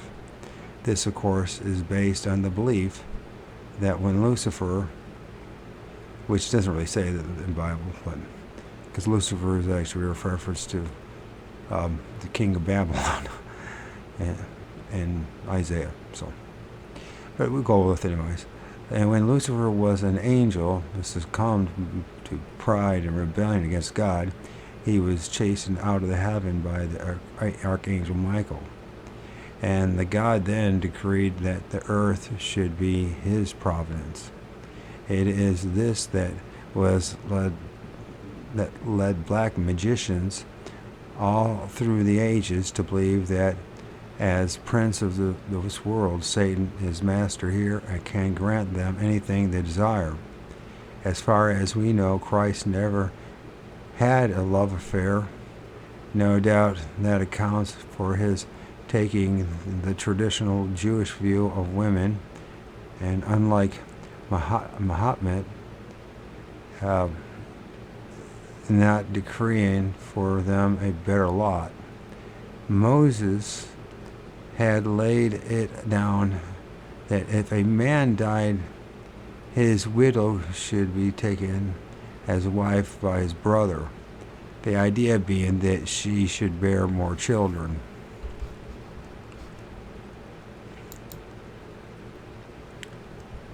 For Israel.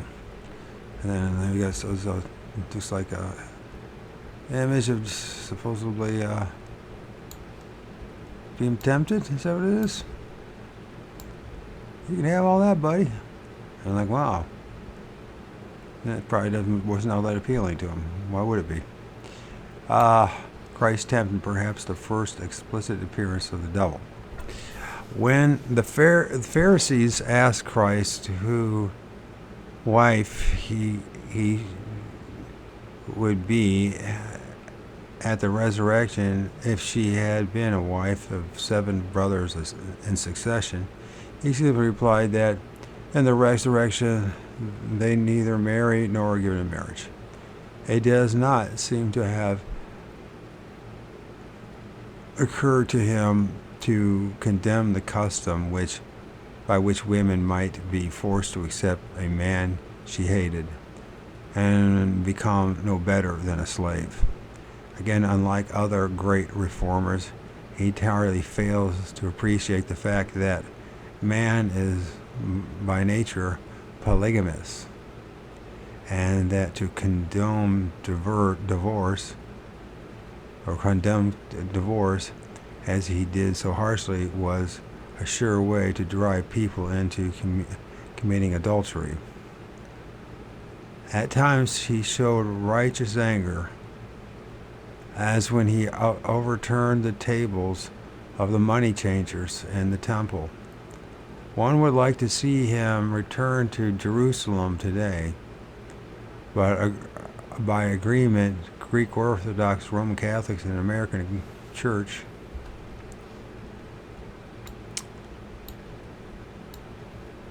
priests served the Holy Sepulchre and also the shrine of the Nativity of Bethlehem. Does that make any sense? American Church priests, okay. Really? They compete for the contributions of the visitor and simultaneously thrusting begging bowls at him with the cry, money for the sepulchre, money for the holy crib, money for the sepulchre. I was amazed to find that the spot where the crucifixion is supposed to have taken place and the tomb of Christ were both under the dome of one church, because according to the gospel, he was buried at Joseph of Arimathea's tomb, which had been hewed out of rock in a nearby garden. I was then told of another reputed tomb that lay just outside the city walls, and went to it. There was no altar and there was no priest, as it was discovered and bought by Gordon of Khartoum. Now this garden tomb, as it is termed, is supported by a Church of England society in London. My wife and I were taken round it by a single custodian, a Swiss lady. On one side, beneath what was the city wall, a cliff rises up. In the layers of the stone, there is a formation like a big skull, Golgotha. At the ground level is a clean, empty, and unembellished tomb. The remainder of the site is an acre of beautiful kept garden. There surely was a true tomb of a master. Christ's foreknowledge that he would be executed and willingness to submit to death suggests that he was aware of the ancient custom of sacrificing a scapegoat and that he regarded himself as one. The idea being that his death should result in the salvation of mankind from original sin. This Jewish custom is surely most curious one, for a person has to commit a sin before it is necessary to redeem it. And how could anyone have committed a sin before being born? There seems no doubt that Christ's popularity, it's just worse than that, because man can pay for the sins of another too, so that's a total contradiction as well. The whole concept of Christ when it comes to the Jewish tradition.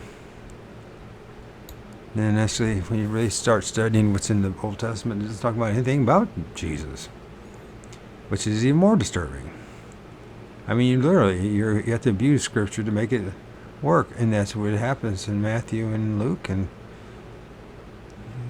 the abuse of Old Testament Scripture, actually all the Gospels for that matter. Christians, sacred throne. Oh, so that's supposed to be this, and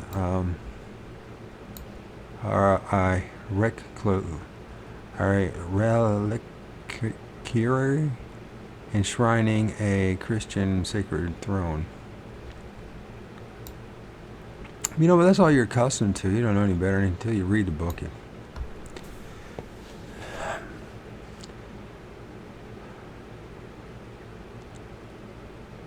There seems no doubt that Christ's popularity with the people was largely due to their mistaken impression that he had come to free them from their Roman overlords. He certainly became known as the King of the Jews. This makes it surprising that Pontius Pilate even hesitated to condemn him, or at least as a subversive influence, and to have had him put in prison. The account of the trial as given in the Gospels is obviously designed to throw opprobrium on the Jewish priesthood. So now we got to figure out what that word means. Well, and I just wish I had a memory. I have a memory. Okay, let's just read. The Overlord, I have a memory, and thank you for giving it to me. I will remember these words. I remember these words. Opprobrium. Opprobrium. Harsh criticism or censure. Opprobrium. I'm sorry. I was educated by the television, so. Obviously designed to throw opprobrium on Jewish priests who were antagonistic to Christ's teachings. They were certainly the accusers. But the probability is that being responsible for maintaining order, Pilate did not think twice, as life was cheap in those days, about getting rid of a potential troublemaker, and so sent Christ to his death and thought no more about it. Plus, it's most high probability that the New Testament is Roman propaganda, just as the Old Testament is Hebrew propaganda. The episode was regarded as so little importance that it remained unknown outside of the Jewish world. In Roman literature, there are only 3 brief references to it, and these, written long afterwards, refer to the origin of Christianity. On this subject, Anatole France wrote what is probably the most cynical story of the time. Here is the gist of it. In their old age, Pilate and a retired general were sunning themselves near a lovely villa outside of Rome. They recalled old times, and they talked. The talk turns to when they were in Palestine together, and they speak of various mutual friends and the sort of life they led there. The general asked, "Do you remember that little red-headed harlot who used to dance in one of the taverns?" Pilate laughed. "Oh, yes, of course, I do. What a lovely little piece she was." Presently, the general asked, "Do you remember the rebel rouser that you crucified? I forgot his name, but he called himself the King of the Jews." Pilate shakes his head. "No, I don't remember him." That probably sums up the lack of impact Christ made on the Roman world. It is even possible that Christianity might have died out soon after the death of its first followers had it not been for St. Paul. Many people assume that he was a Roman.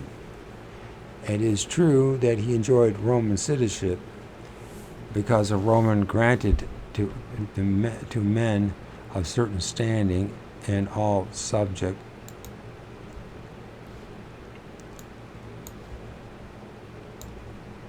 nations. And then we got all this stuff, and we'll remember what this is all.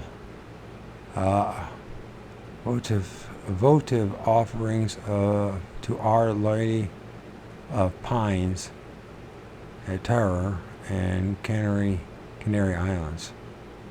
Well, that's lovely stuff. And who's the barbarian again? Okay. Subject nations. But the fact is that he was a Jew, and until he had what may have been an epileptic fit, during which he had a vision of Christ, he was a fanatical devotee of Jehovah. He then became a Christ intoxicated. Owing to his strict Pharisee upbringing. In his teaching, he naturally placed great stress upon the wrath and vengeful attributes of the God the Father, thereby smothering and perverting the true message of the gentle Jesus. He spent 10 years in tireless travel, covering Palestine, Syria, Asia Minor, and the whole coast of Aegean, Greece, Cyprus, Crete, Malta, Sicily, Naples, and Rome. He was an intolerant religious bigot, but wherever he went, he converted thousands of people to his version of Christianity. It was his creed to destroy the original one of gracious benignity, and the achievement of spiritual execution through oneness with God.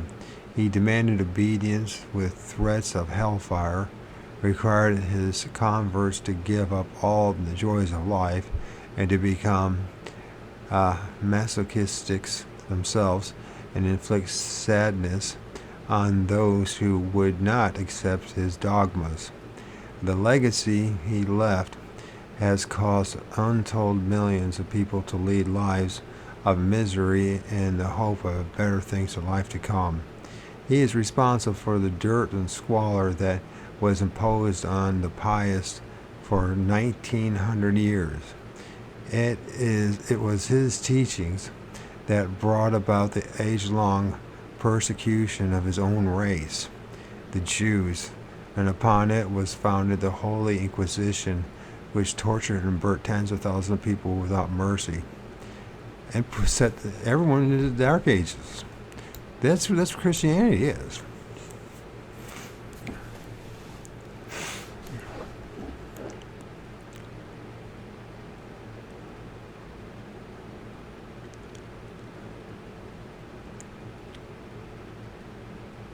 Yeah, That's what Christianity is.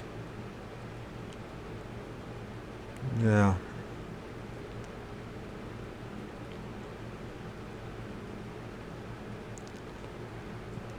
Convert tens of thousands of people without mercy, but the work of this fanatic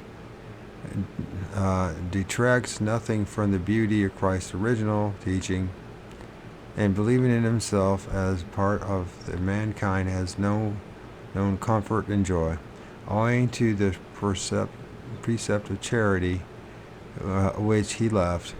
Inestimable good has been done for the poor and oppressed all over the world. So there's a double-edged sword when it comes to Jesus, and if you follow the Jesus teachings like everyone tries to do, then there's mercy and goodness and that kind of stuff, which you should do anyways. And you know what I mean? And you never need to have that.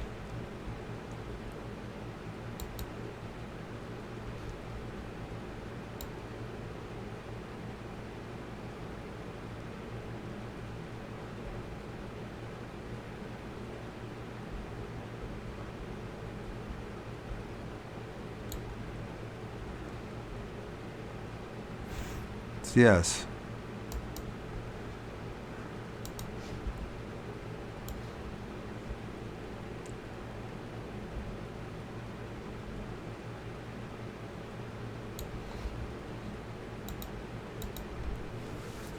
Yes, indeed.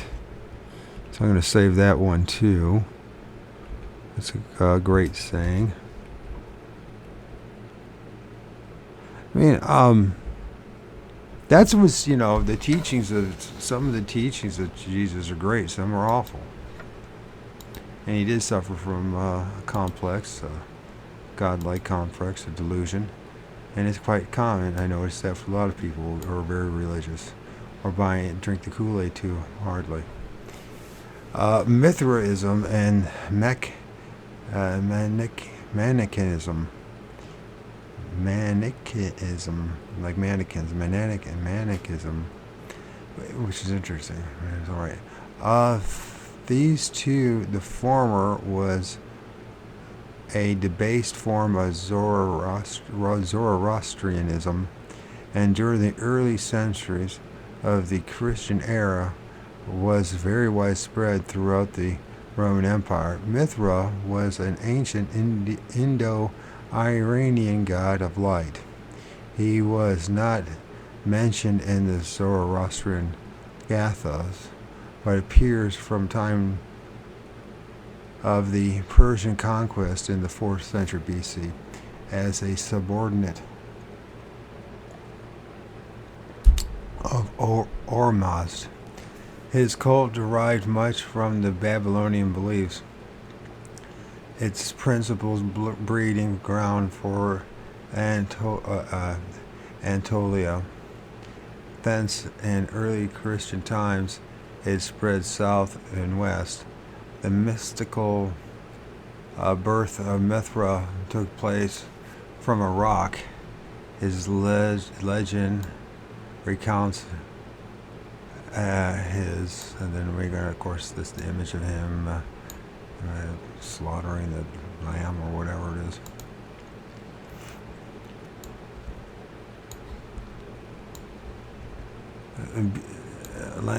Okay, beautiful. The carving. Okay, then it says here,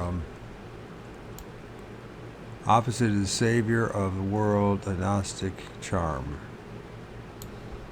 Oh, there you go. There's the rooster head dude.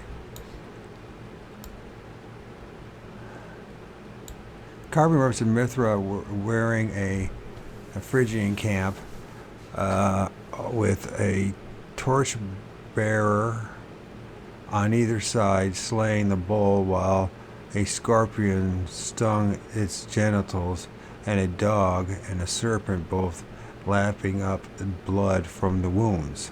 Behind the figure were the sacred symbols of the cult and the signs of the zodiac.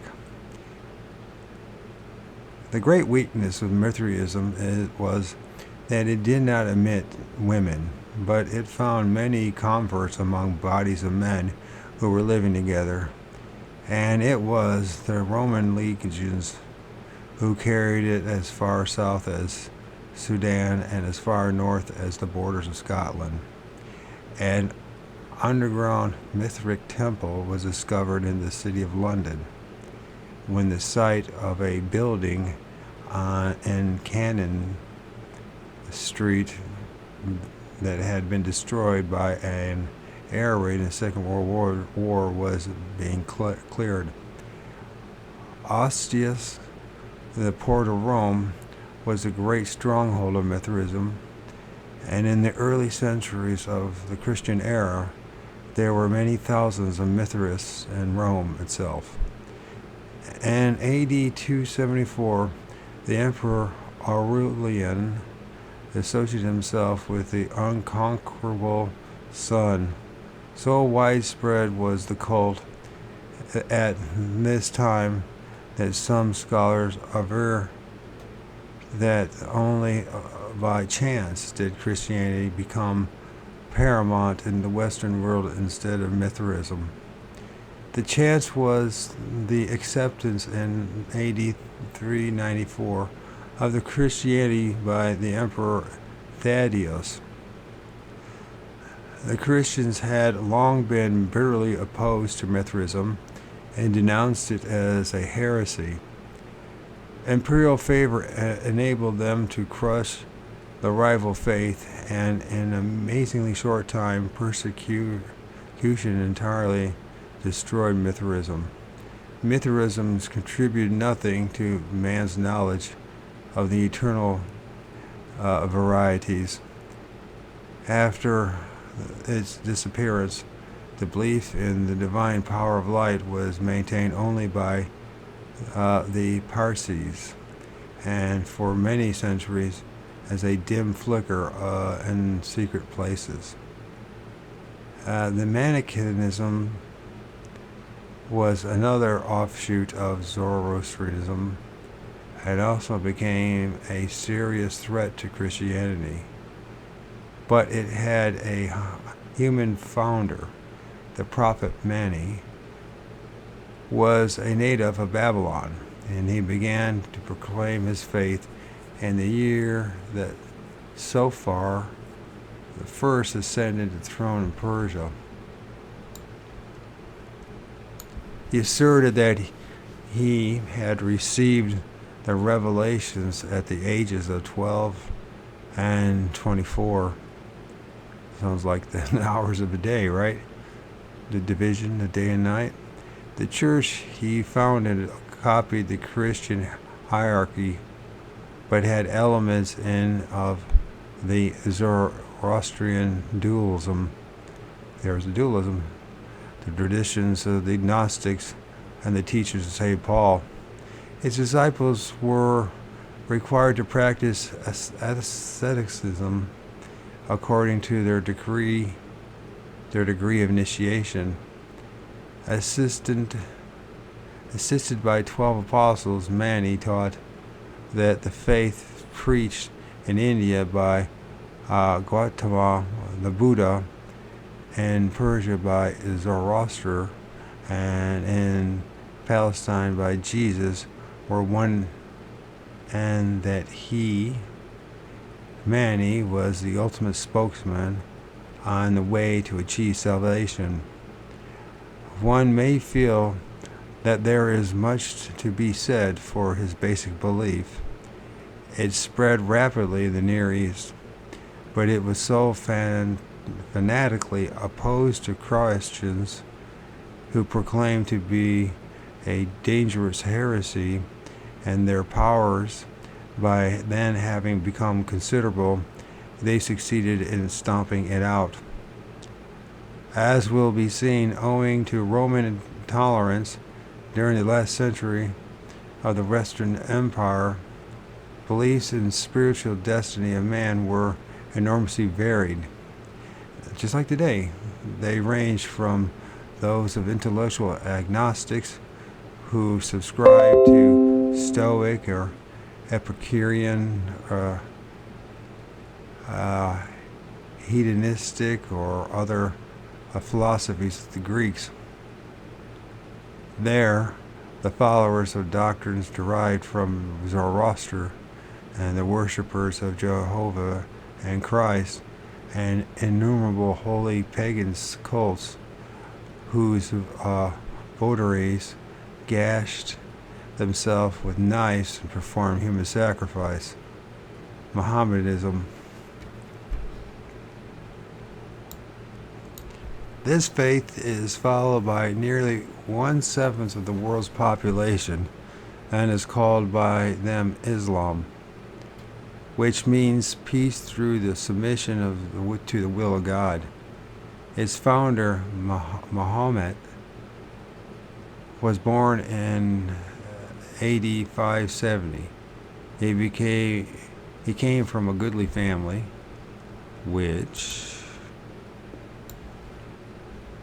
and what is this grocery? Opposite is Christ in agony. Yeah, it's pretty morbid. Christianity's a very morbid religion when you think about it. I don't understand.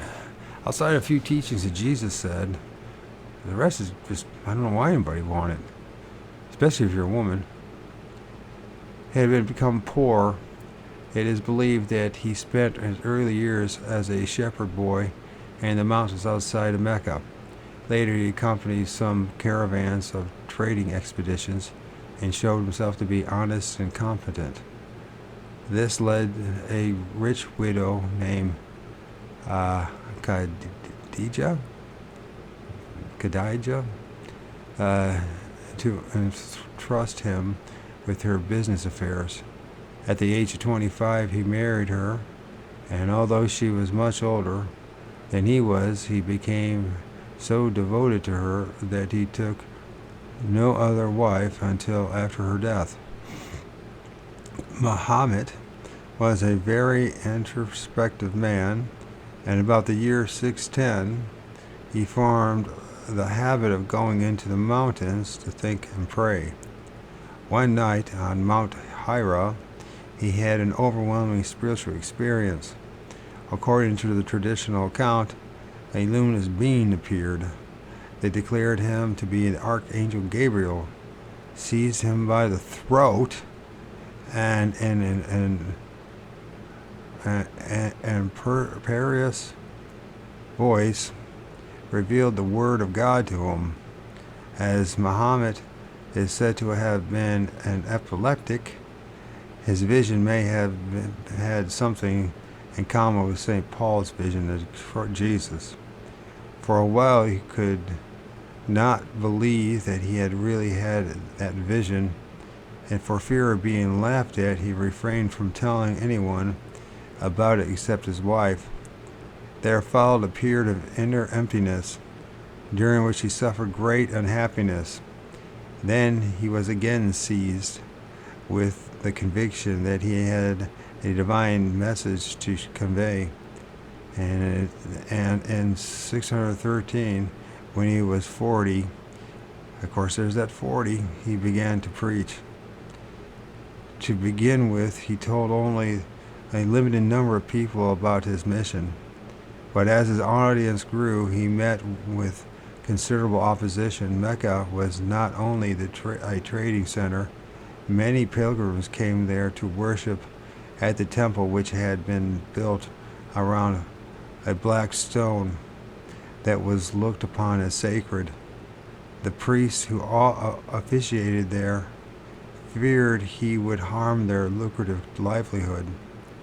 In 619, he had the misfortune to lose both his wife and his uncle, Abu Talib, both of whom had given him their wholehearted support. And as by then many Meccaeans had become openly hostile to him, he advised his most ardent followers to immigrate to Christian Ethiopia, but actually the move was made to the not very distant oasis of Yathrib.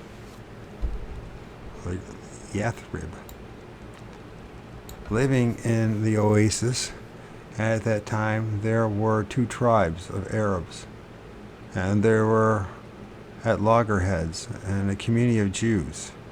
And Muhammad, who was a fluent speaker and able diplomat, acted as an arbitrator between the Arabs, and when he had brought them together, it was agreed that he and all his followers who were still in Mecca should settle permanently in Yathrib. This move, known as the Hagara, if that's how you pronounce it, or Hajira, so I'm going to go Higara, occurred on July 16th, AD 622. It is on that date that Mohammedans based their calendar. Mohammedans did base their calendar, and in that year Islam was proclaimed not only a religion but also a political body. Yathrib henceforth became known as Medina, the city of the Prophet. Muhammad made it absolutely clear from the beginning that he made no claim of divinity, and he preached that there was only one God, Allah, the merciful and compassionate. He recognized Christ, but not as the Son of God, only as an inspired prophet like Abraham, Moses himself. But this monotheism he hoped to win over the Jews, but in this he failed, as also with the Christians, who found too many divergences between their doctrine and his to accept it. But the greater part of the population in those parts was pagan, and from it he soon collected a numerous following. His activities proving harmful to the Meccans, they went to war with him. Or rather, for several years, there were on and off a series of raids and counter-raids. These culminated in the defeat of the Meccans, and in 630 he captured Mecca. There, in pursuance of his policy of outlawing paganism and destroying all idols, he turned the temple of the Black Stone into a Mohammedan sanctuary, since known as the Kaaba, and gave new laws to the people. These consisting of former pronouncements he had already made, with those he continued to make from the Quran, which, with its commentaries, has become Islamic law.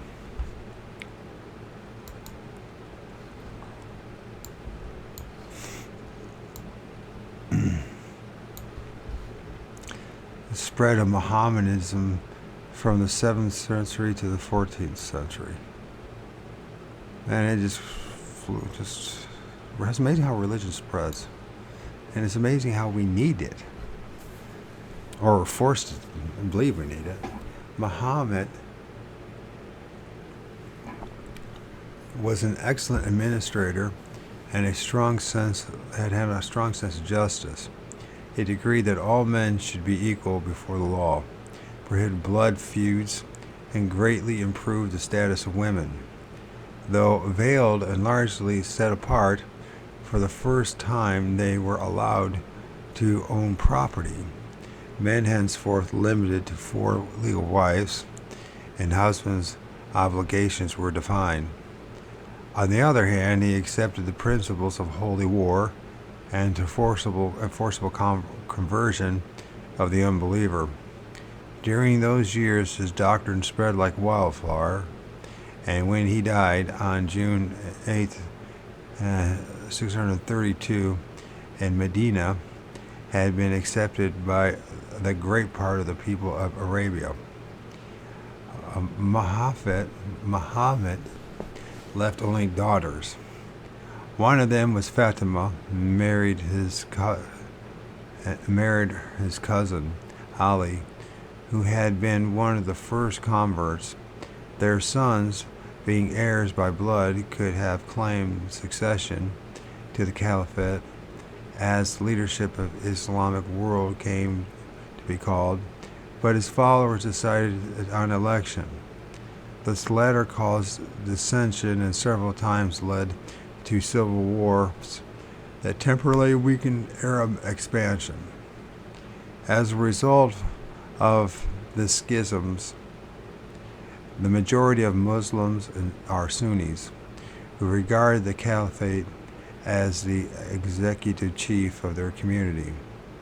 The Shiites, on the other hand, look on him as an infidel imam, divinely inspired, infallible, not infidel, as an infallible imam, divinely inspired by having inherited the blood of Ali.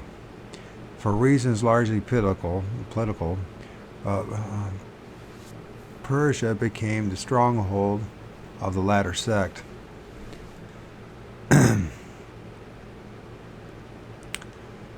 However, between 632 and 661, under the first four caliphs, Abu Bakr, Omar, Uthman, and Ali, Islam became a great power and drove the Byzantine Greeks out of Palestine, Mesopotamia, Egypt, Nubia, and Cyrenaica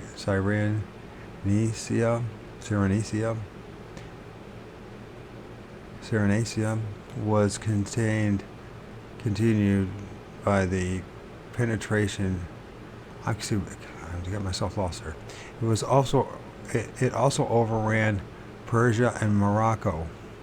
This fantastic series of lightning conquests was continued by the penetration of India in the east and the subjugation of Spain in the west.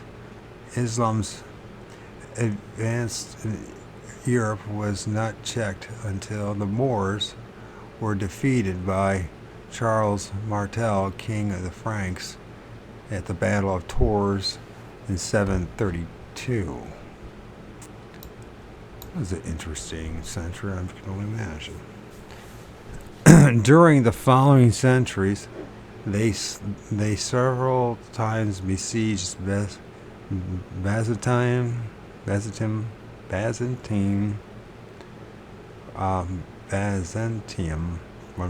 Byzantium, but without success. Fought with and were defeated by Seljuk Turks, and one of whose, it's terrible, I know this is, I'm not doing this reading out loud for you to be on LibriVox. Dancing dervishes.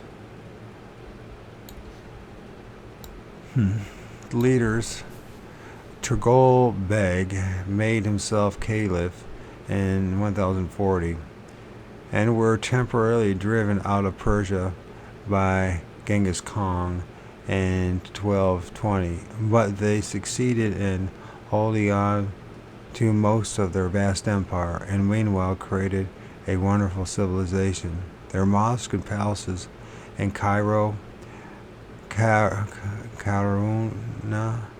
Cordoba, Granada testify of the genius of their architects. I don't know if it's Kairunan. And let's find out how to pronounce that one.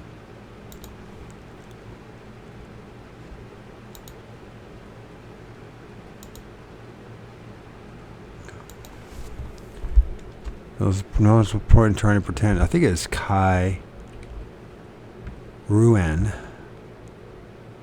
That's how I would pronounce it. But I learned that these foreign languages, I pronounce it all wrong all the time.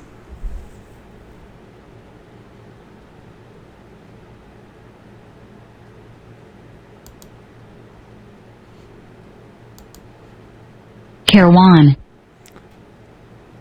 Kairwan. Kairwan. Who would have thought of that? I never thought of that. Kairwan. Cordoba and Granada testified the genius of their architects, and although their religion forbade embellishments by statues, their lace-like stonework is superb. Their gardens, in which the fountains always played, were beautiful, and their costumes and weapons magnificent. They inherited the knowledge of the Greeks, not only to keep its flame burning, but also made many valuable additions to science and medicine. That the culture of the ancient world was not lost due to them. It was the accounts of their civilization brought back to the West by the Crusaders, and later translations of the Arab scholars' work, which led at last to the Renaissance in Europe. It is one of the tragedies of the world that the Arabs should have succumbed to the Turks and had their empire passed into the hands of the barbarous people. At the end of the 3rd century AD, the Roman Empire had been divided between Constantine I, who ruled the west from Rome, and Diocletian, who took the eastern territories and made his capital Byzantium. Although officially Roman, the latter took on much more the color of Greek civilization, as it inherited the major part of what had been Alexander the Great's dominions. Its armies consisted largely of Greeks, with only one brief reversion to paganism under Julian the Apostate. It remained a stronghold of Orthodox Christian Church for over 11,000 years. 1,100 years, excuse me. 11,000. Then at last, on May 30th, 1453, it fell to the Ottoman Turks.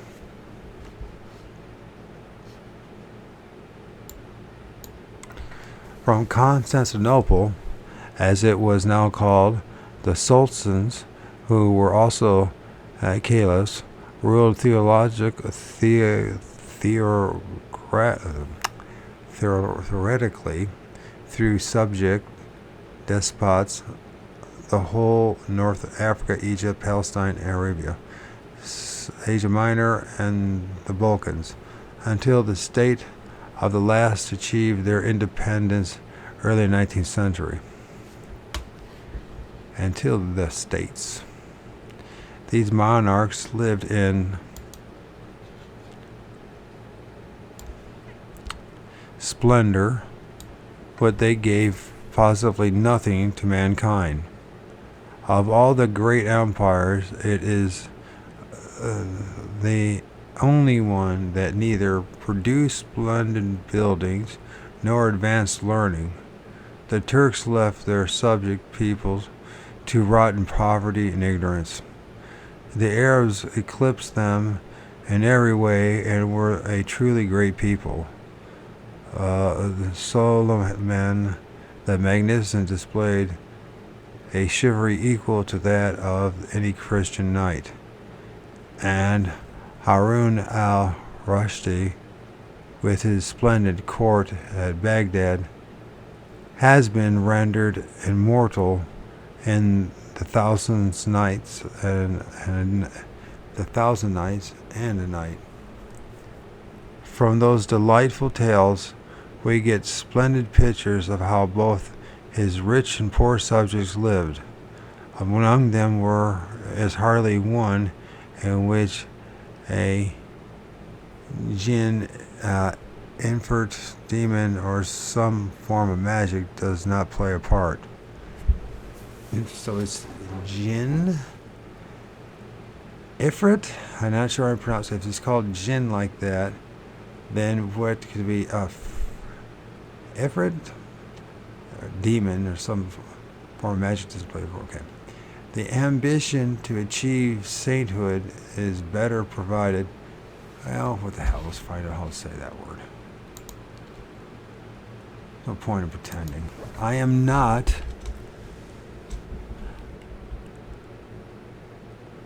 any more than just a simple man who decided to use the internet to learn instead of trying to promote myself, make a name for myself. So I might as well learn. Ifrit? Ifrit. Ifrit. Ifrit. Okay, Ifrit. What is an Ifrit, by the way?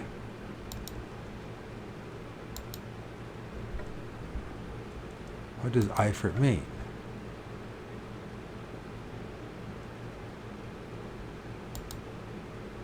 Describe the winged creature made of smoke. An Ifrit are often associated with jinn. We see that's which can be spelled two different ways apparently. It's some evil and magical figure. The Quran mentions an Ifrit in the phrase of the jinn. And I don't want to go any further with that because I'm sure I'm going to be misinformed. So then what does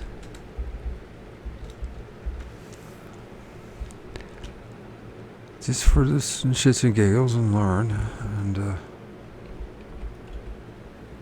basically I'm just, you know what I'm doing? You might not realize this, but this is exactly what goes on with every scholarly person, every thinker, every man in his studio or his office, and what's going on in their heads. I'm just speaking out loud because I need to, or else I'm going to lose my vocal cords because there's no one to talk. Jinn. So this is jinn, but for some reason we don't spell it the way it traditionally was spelled. I have no idea why that is. I mean, we do it for so many other words. Why do? I mean, I'm glad they don't spell it the way it traditionally spells because it's easier to pronounce for us. But anyways, the ambition to achieve sainthood is better provided for by Islam than by many other religions. A devout individual does not have to struggle alone to reach a state of sanctity. He or she, for women, may also become initiates or request admission to a circle that forms part of one of the several orders of Sufis. Sufis? Or Sufis, I guess. Well, let's find out. Instead of thinking that we know how to say the damn thing. That's one thing about religion. Religion will slap you across the face if you just study world religions of language. Language barrier.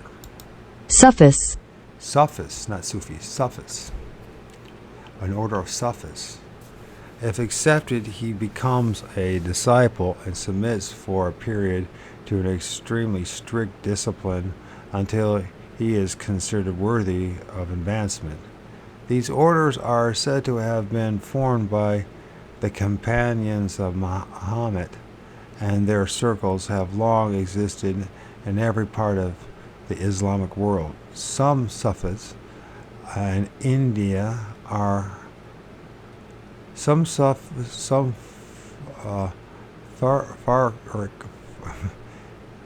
Farks and India are Sufis.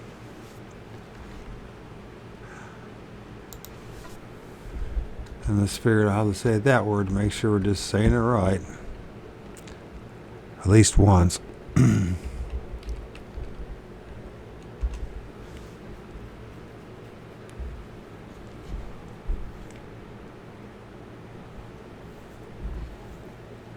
Fakers? I think that's how they say it. But I want to make sure. Fakirs. Fakirs.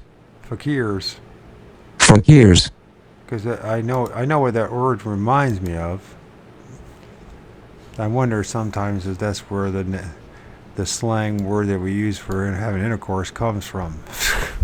It's some kind of derogative thing. But anyways, some fakirs in India are sophists. So also are the dervishes of Turkey and Persia and Sudan. Certain sects of dervishes are far from saintly and batten as unscrupulously on the poor classes as did the Christian wandering friars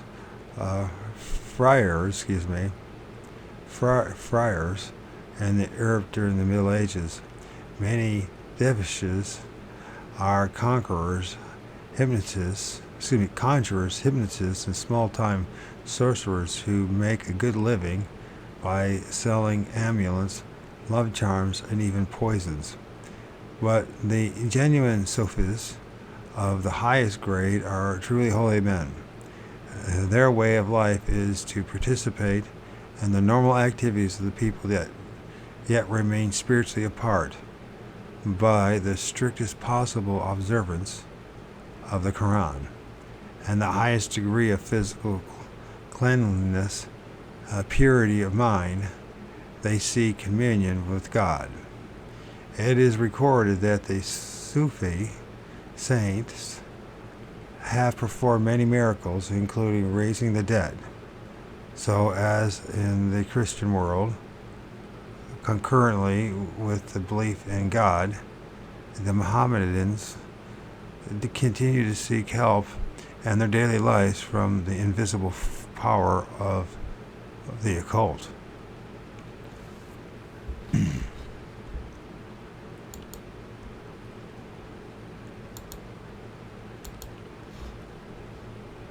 You're going to try, go all the way. Otherwise, don't even start. If you're going to try, go all the way. This could mean losing girlfriends, wives, relatives, jobs, and maybe your mind.